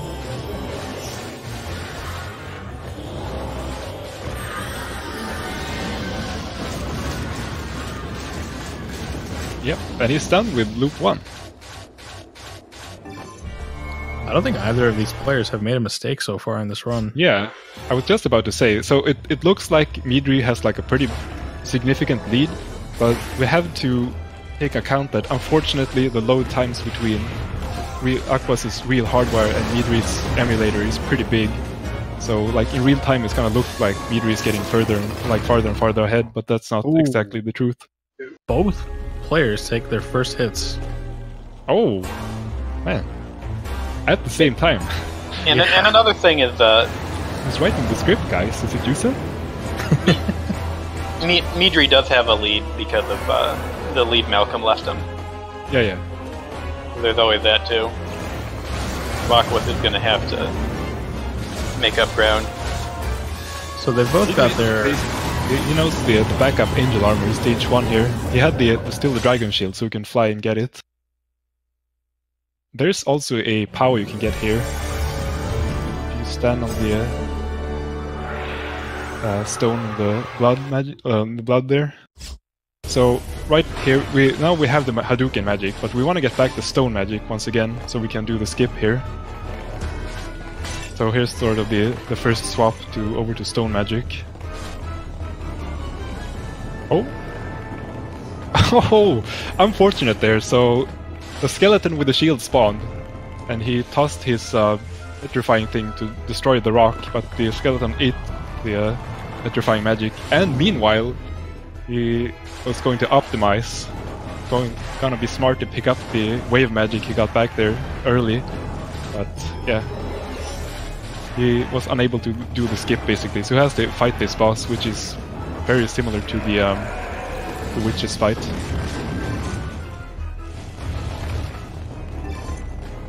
Looks like he got back. Is that just the red power up? It looks like. I think he has both, but it's a bit hard to tell. So I think the blue upgrade is what makes the whip longer. The red upgrade is giving it the damage, which is really cool. Like it has like a utility power and a damage power.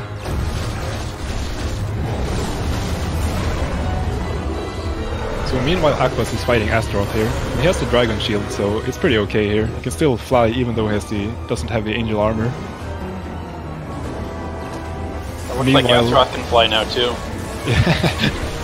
Yeah. Meanwhile, Midri was like Hadouken and killed the snake really fast. Hadouken. Man, look at that thing go.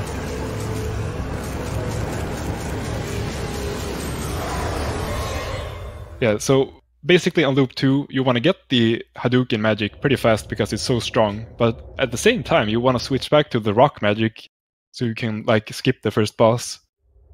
And that's where Midri's mistake was. He tried to open the passage and grab the wave magic at the same time, but he didn't manage to open the passage, so... But, I mean, it's still okay. Like, he hasn't done any major mistakes yet. Aquas is at 1926 at midway. Yeah, I think Midri was at something like 1918? I'm not actually sure. I do know he was at 19 something, so they're at least within the minute. Yeah, maybe it was 1812, yeah. Oh, 1812. Oh. It makes sense since Aquas took a death on Vermeerus. That's true.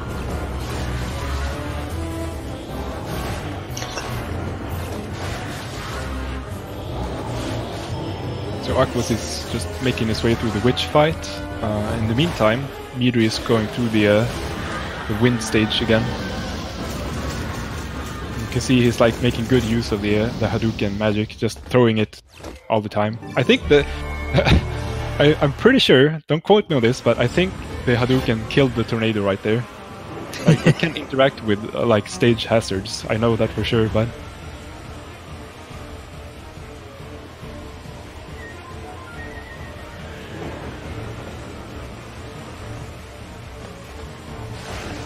So Aquas is making his way back here from stage 1. Oh! Oh, what did he get? The electric whip. Oh man. Yeah, that's kind of rough. Must have expected something else from the chest there and got the swallow blade, I think it's called. Sort of a boomerang. Was that a cursed armor that he just picked up? Hmm? Oh, no. never mind. Or Aquas Gold has armor? the king armor right now. I believe it's called. Like the gold armor, basically. Hadouken!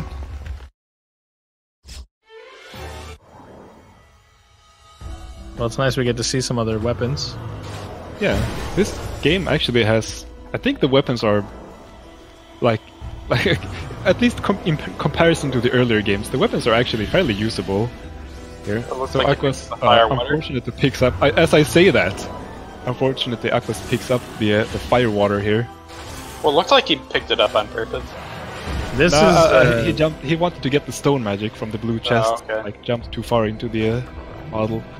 But At least this being Aquas, he has like massive experience with the fire water anyway. So I'm pretty sure he's fine here. yeah. Yeah, Aquas plays with all the weapons on this game. That's kind of the Aqua special. In Ghouls and Ghosts, Super Ghouls and Ghosts, he's pretty experienced. He can do the run with basically any weapon and not really have many issues. Yeah. Additionally, for Ultimate, you have the Hadouken magic, so it's not the whole world. I mean, the Electric Whip is super good to have, but you still have the Hadouken magic at least. So Midri just dodging all the hay squids right there. There's a lot of more allergens out to get you now. Loop 2 here, the Harry Potter stage. Oh, so I haven't seen much of the speed armor. Like, is that like not used as much anymore? I know Aquas did runs for the... So there's cursed armors you can pick up in this game. Aquas got the knife. 50-50 chance. Like, one of the armors is bulky and slow, and the other makes you run really fast. But due to the randomness of which one you pick up, it's not a very good thing to do in a race. I see. Well, I suppose you might have to risk it. Yeah. If you have no armor, you're you might as behind. well pick up the cursed armor and hope for the best that you get the run really fast armor. You can't fly, but running fast is always good, so... Yeah, and he's got the shield to defend on. Midri getting the quick kill on the Spiral Mantruder, maybe the boss name is? I actually don't remember. They have some great names for the bosses, by the way. Oh, Aquas listens to the old Klingon proverb, get the knife. Gets the knife. But yeah, he opts to not use the dagger at all. He's just using the Hadouken magic because it's very strong.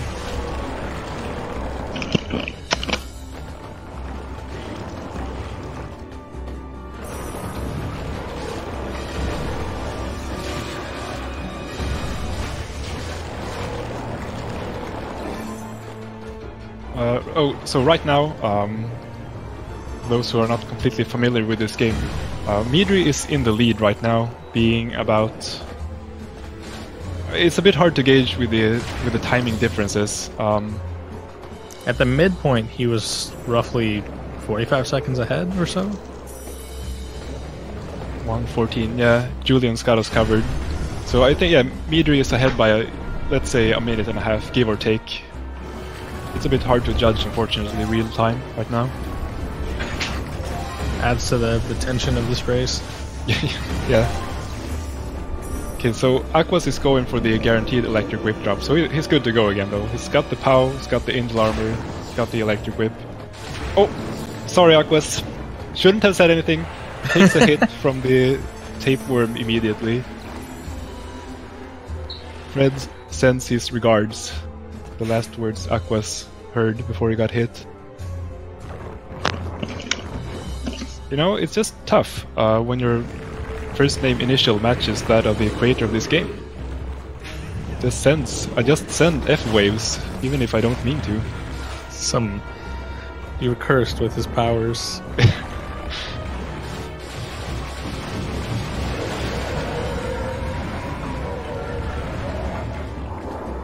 So like we were saying earlier... No. Aquas, or maybe it wasn't, I can't tell if that was intentional or not.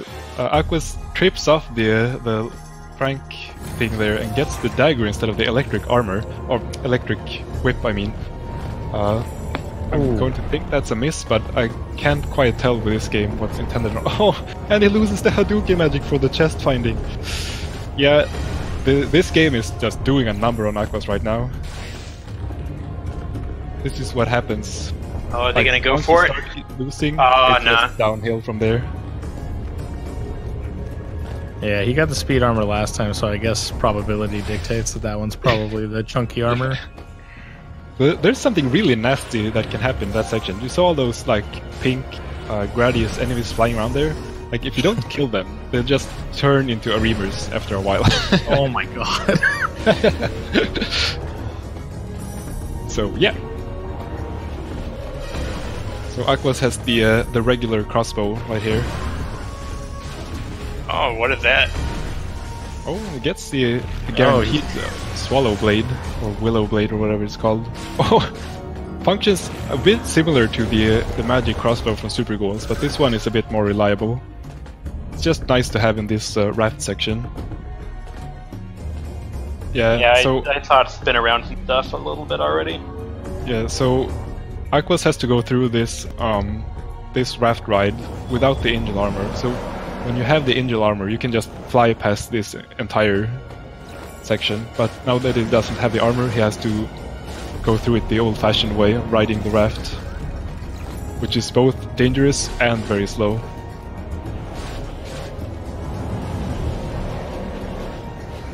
Meanwhile, Midri is heading some... Well, the dragon just noped out. Okay, so he gets the kill eventually on the black dragon there. The dragon didn't want to cooperate and flew away and stuff. Oh no. Arthur turns small. I believe your damage is actually halved while you're small, so you can see he wasn't unable to kill the run killers there. This is turning into a bit of a ultimate Ghosts and Goblins exhibition on Aquas' side of things. Yeah. Showing off a lot of the items and some of the stage hazards. I wonder if there's like a bonus room here in the Harry Potter stage where you can get like back some armor and weapons. So I'm interested to see what Aquas will do here.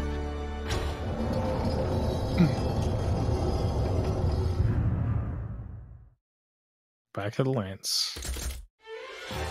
Lance here.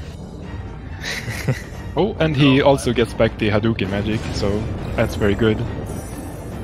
Good on Aquas surviving that section with the suboptimal loadout. Yeah, actually, yeah. That section, like the raft is actually really tough to survive.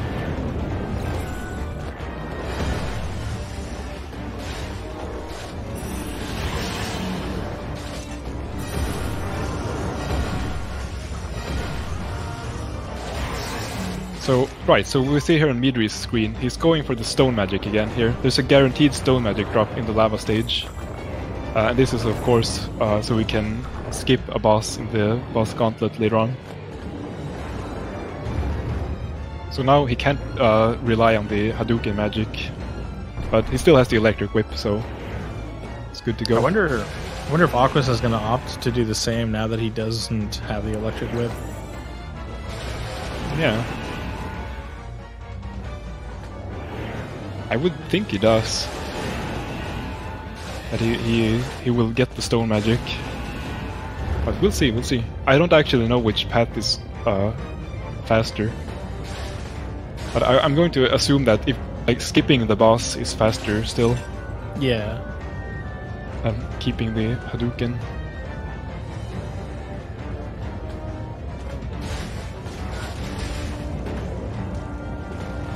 Oh, I just missed exactly what happened there, but Midri takes a hit in the auto-scroller. So he loses both his angel armor and the POW upgrade right there. It's unfortunate. Yeah, without the Hadouken to rely on here as well, this could be big for Aquas. Yeah, dying on this elevator is pretty much like dying on the raft in Super Ghouls. It's just a big old loss, basically. Oh man, Right, he loses the power upgrade, so the electric whip has a really short reach now, so he has to get pretty close to hit enemies now.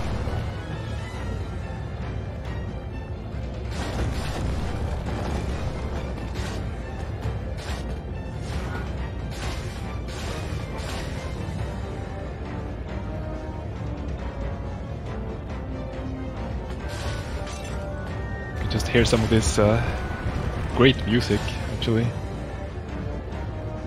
It's really tense, like you're riding up this slow elevator just waiting. There's this like tense soundtrack going on in the background. Yeah, big like looming orchestral vibes. Oh.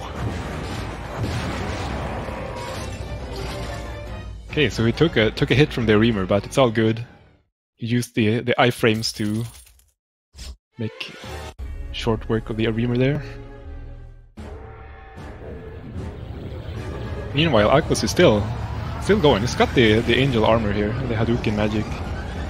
It's looking pretty good. I think he can opt to get a POW upgrade back here with this section. Let's see if he does that. Stand on the switch to lower the snot. Let's see. Oh, it looks like he opts to not get the POW upgrade, or getting something here. Oh, okay. Nice. I didn't realize there was a POW in that thing. That just shows how much knowledge these guys have about the game. What you otherwise can do is you can kill those the golem monsters there for like a blue POW and a red POW upgrade.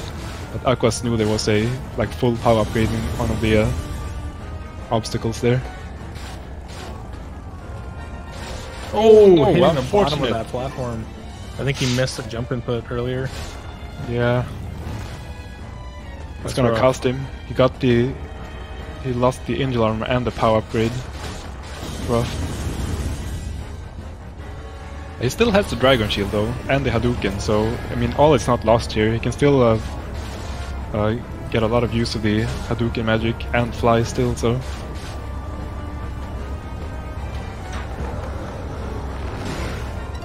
Oh, and Midri getting grabbed. The revenge of Looney Tunes apparently. Not gone. This is still a G&G game, anything can happen. Yeah. Just the American cartoons like sticking it out for Aquas, you know. Just grabbing Midri, tossing him down into the flames.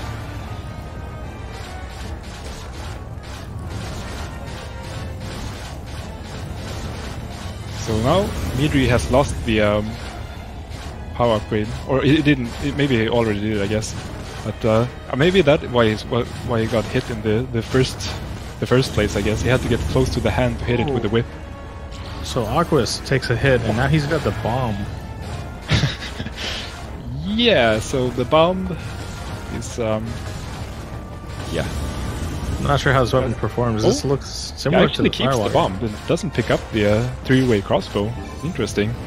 But I guess, this being Aquas, I guess he knows how the bomb works, so I guess he's fine here. So something you can do if you have armor, so you can use the Hadouken magic, you can actually kill that middle obstacle in this boss fight, which will make things a bit easier for you. That does sound very helpful, especially without the angel armor. Yeah.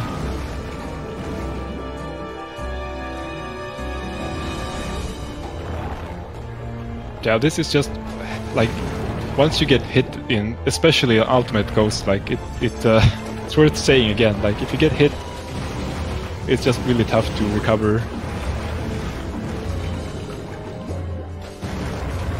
Meanwhile, Midri is heading into the shortcut here with stone magic. Bam! Oh, well, it gets boosted into the passage there. So optimally, what you want to do here is he want to get the Hadouken magic back now. Now he has used the stone magic to its fullest potential.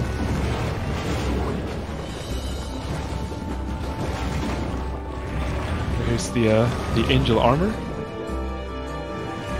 Oh, and he gets the wave magic, the Hadouken magic drop instantly from the first pulse he opens. Well then. Looking to close this out. It's in real good shape now. Aquas actually finishes the Snot Slug with the bomb. In his underwear, no less. That's pretty classic impressive. Aquas fashion. Yeah. Just stomping around in the snot without boots. Don't mind me, guys. All I need is my socks.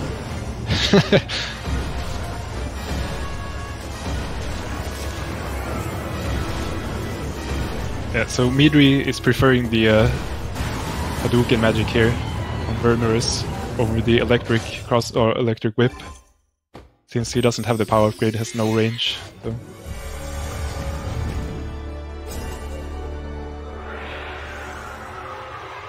Oh, looks like Aquas is going for some backup strats here. Oh, there's a POW upgrade in the bubble tunnel.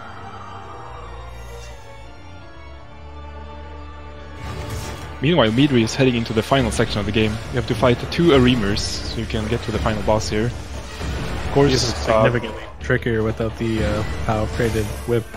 Whoa, what was that? I've never seen that happen. Like, the Arimer, like... I have no idea what happened. It looked like the Arimer petrified itself and avoided the Hadouken. Like, anything is possible with these games. Like, I have no idea what just happened.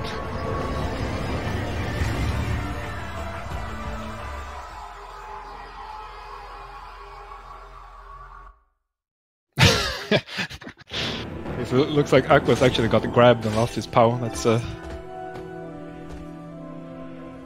has to re-get the POW here. I hope he can get a different weapon here. Right, so on Loop 2, you actually don't have to fight Astaroth again. You just get to move on to the final boss, which I believe is Hades. So Aquas has the whip back now. He's actually fully decked out. Yeah, Aquas is fully powered up again here.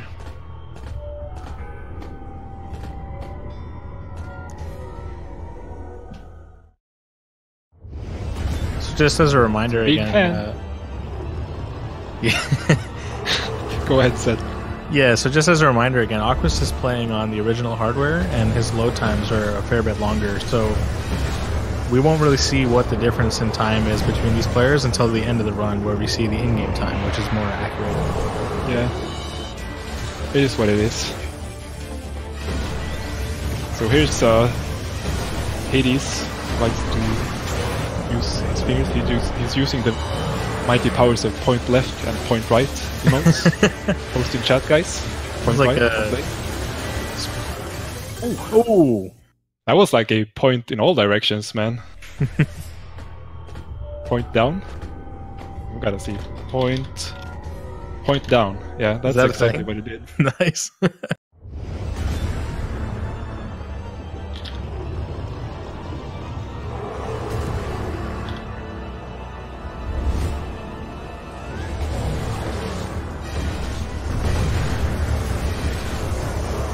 So once again, you have to hit like the head that's way above you, just like Professor F intended it to be in all his games. Do you know if the damaging POW upgrade affects the magic? I am not sure actually.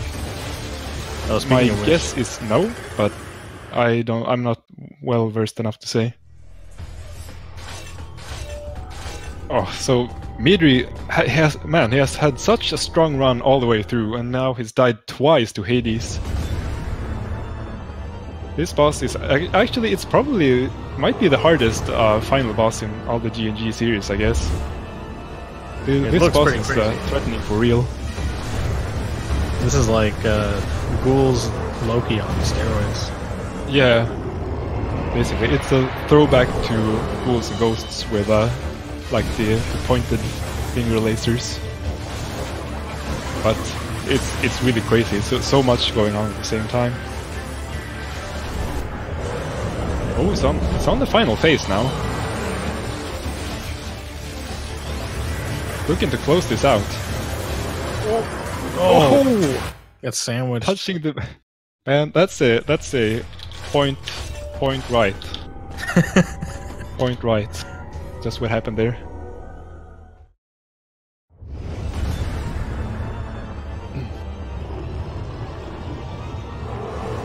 In the meantime, Aquas is desperately wishing this elevator would go faster to the top floor of the lava cave.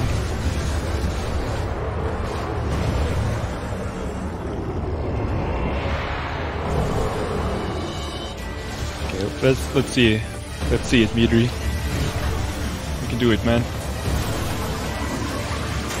So I believe the Hadouken magic can actually deflect the finger lasers. I'm not mistaken there. Yeah, it can. Oh, but that doesn't. Still a tough fight. There we go. Use those iframes. GG Midri finally closes it out. Destroys Hades in an exploding fashion. Rocky finish, nice. But that was like a really, really clean run otherwise. Yeah. You think he missed the shortcut in like stage 1, loop 2? And they like lost pause at some point, but I mean, man, it was both runners were like going through loop 1 so cleanly.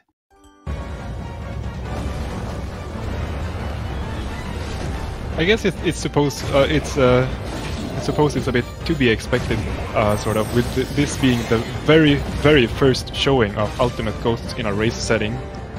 That's right. That I know of. There's finally some competition for Aquas, and I think we can maybe even expect to see this run improved in the future. Yeah. There may yet still be some routing optimizations, and even if not, I'm sure these two will both be looking to push the time down. Yeah, so I mean that just goes to show there's always something new to find in these games. Like even if Aquas is really good like player and runner, he's just one person. So with Midri entering the fray, you suddenly like double the number of players, and suddenly all of these new strats become like available.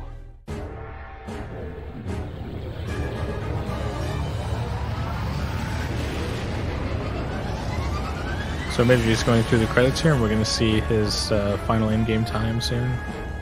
Right. So we have to watch the credits to get to the in-game timer here.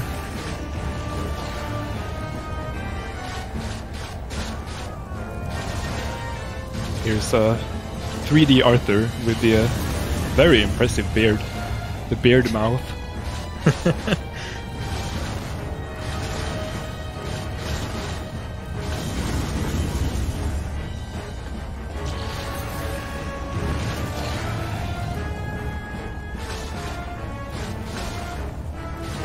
I can't believe, like, once again, we have done these, so this is the 4th relay we have done of these games. The lineup varies a bit every time, but, like, every time, it's so close, man. Like, if you look at the times here, like, for Ghosts and Goblins, StuckInAPlate versus Wiz, differs about 20 seconds or so. For DosboxFalco and Poppenheim, the difference is even smaller. Then it widens a bit for Super Ghouls, and it's gonna be the same for this game, but man, like, it's so close, man, like, considering like how long the game and how tough the game is. Yeah, the relay ends up being like, well, I think it's totals to like somewhere between 1.5 hours and 2 hours, and for us to only be like a few minutes apart is pretty crazy. Looks like it might be a bit more than that after this run, but they still kept it really close. Yeah, it's just a testament to how skilled all these 8 runners are, really. They can keep it close, even though it's like 4 like separate people per team and 4 different games. They can just still keep it like within like an arm's reach. Well, 7 people, and then there's Malcome, who's somewhere in the machine category. I guess so. So Aquas opened the shortcut, and now he wants to get the Hadouken magic. There we go. Gets it pretty fast.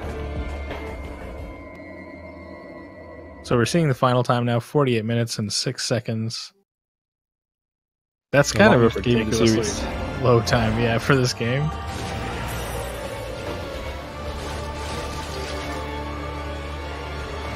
So Aquas has got his angel armor, the Hadouken magic, so it's pretty good to go here. He doesn't have the power upgrade, but I think he'll be okay.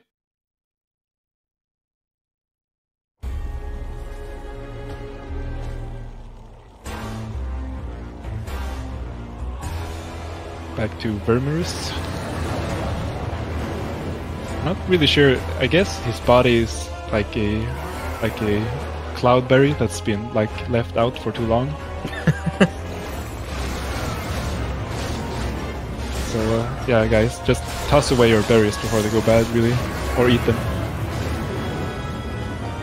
That is some imagery, man.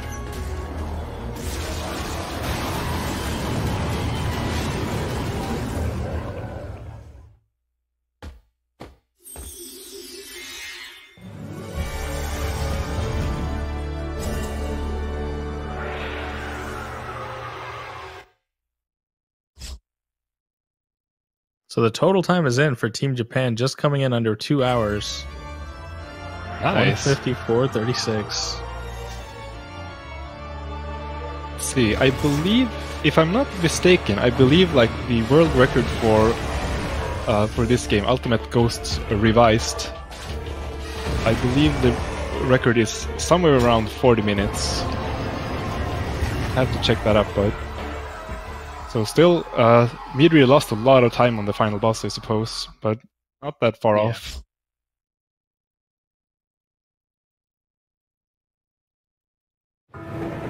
So I think, is this the first time we had one of the relays with all of the like main series games? Yeah, it has to be. This is, like mentioned earlier, this is the first time we have a race that includes Ultimate Ghosts and Goblins, because for the longest time Aquas was the only runner in this game.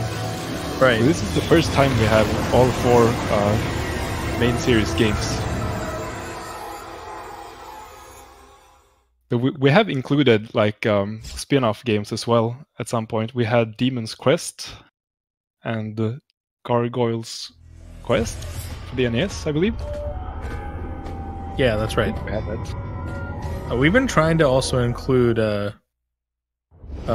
Ghosts and Demons, which is actually a fan game based on the WonderSwan version of the original Ghosts and Goblins.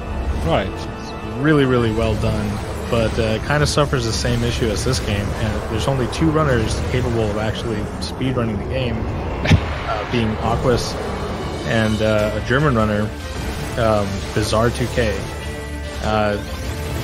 Usually I think when we do these relays, it's really tough to align the time zones for Bizarre, unfortunately. But hopefully one of these days we'll get that game in a relay. Just oh, there we go. Aquas getting a clean finish on Hades right there. That was I'm pretty sure that was a one-shot right there. Got him immediately. Really well done. Nice. Just making back some time there. A good feeling for sure.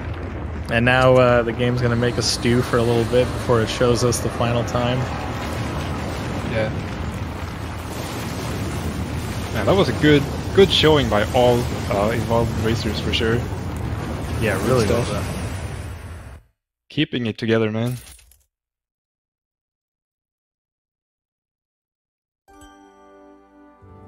So while we were waiting for the final times to come in here, or we have to use the in-game timer, unfortunately, for Ultimate Ghosts. So I guess I would just like to once again thank Malcome for starting up the Makimura Relay Race series here. Yeah, he's he's really a been great community figure. Yeah, been putting these events together for a while now, and they're always like massively successful. It's a ton of fun. Yeah, he's just a great like organizer. He just gets things done, man. Yeah, he hustles, man. He'll be the guy to send out all the messages and get everything going. So yeah, so big shout outs to Malcome. Quick shout outs to Riverwind as well for designing the beautiful stream layout that you're watching. Yes, that's now. right. Yeah, Riverwind is our go-to layout creator, by the way, for all the Makimura, all the Ghouls series related artwork. He's been like handcrafting a layout for each relay, which is really cool. He had to upgrade this one to include the widescreen game at the end here.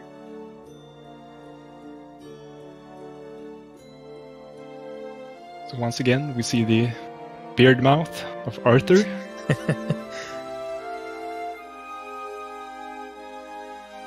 Oh man, I wish Arthur's horse made a more clear appearance at the end here, because Arthur's horse's face is really something. Is that the super angry horse, or? It just looks really derpy. I think the horse in Super Ghouls doesn't fare much better, I think. No. It's probably just canon now that his horse is a big old goofball. Maybe it's like a demon horse. Yeah, Like one too many lasers in the back, man. From the demon realm.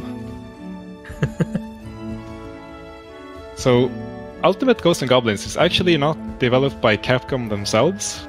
think it's I don't remember which studio it is, but they still have like the original series creator as like a supervisor.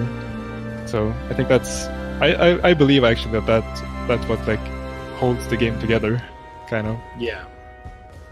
Like if you know the series creator, like and which games he has had his hand in, like you know how good it is at like making games flow well. Yeah. The good professor. There, Tokuro Fujiwara, direction and planning. Like, think about that next time you play a Capcom game for like the Super Nintendo. It's like when you get to that final boss and it's like a guy in the background with the head high up. It's like, yeah, that boss is designed by Professor F, Mega Man X, and like Super Ghouls, of course, all those games. Congratulations for complete. You are a great player. Undeniable. Undeniable, yes. So here we get the total time, 51:16. So it's about a 3-minute difference, but if you consider that the entire run took over, well over like 45 minutes, the difference isn't that big actually. Yeah. Like consider, like if you also take into account this is the first ever race showing of this game. Also, looking at some of the stuff that Aquas had to deal with in his run, he went through like a good handful of the weapons and armors, right, and magics, and still was able to keep it within a few minutes. Yeah, that's actually ridiculously impressive. Most of the fought games... the snot slug with a bomb. Yeah, in his underwear, and he still got through. That's just the power of Aquas, man. Most of the games in the series kind of have like run-killing weapons. Yeah. And Aquas runs pretty much every game in the series, and he's the guy that will just plow through the game no matter what pickup he's got. Okay, so here we got the final results are in. So Team America gets a very respectful 1 hour, 59 minutes, 55 seconds, cutting it close, but being under the 2-hour mark. Good. But the winner here is Team Japan with a 1 hour, 54 minutes, 36 second time. So about, wait, I can't math, like 5 minutes or so. Yeah. Sorry. Counting isn't my strong point, as anyone will know from my runs. It's like 5:20 or so. Really good showing. Like, over 2 hours, the time difference is 5 minutes. Yeah. It's not. It's pretty close. So we'll be looking forward to the next relay. No word on a date yet or anything, but I mean, I'm sure we're going to be continuing these events as long as Malcome is around. Yeah, exactly. As long as Malcome is like spearheading these events, we'll get a new team, like continent team versus another continent team going at some point. All right, well, I guess we're gonna pretty much done here. Yeah, we're gonna close it by all the racers. Really good showing. Thanks Malcome for hosting the event, sort of. Thanks to Speed Gaming for letting us show off the entire event. Big thanks to Fred for showing off his knowledge of the series here and, you know, giving us a smooth voice to listen to throughout the runs.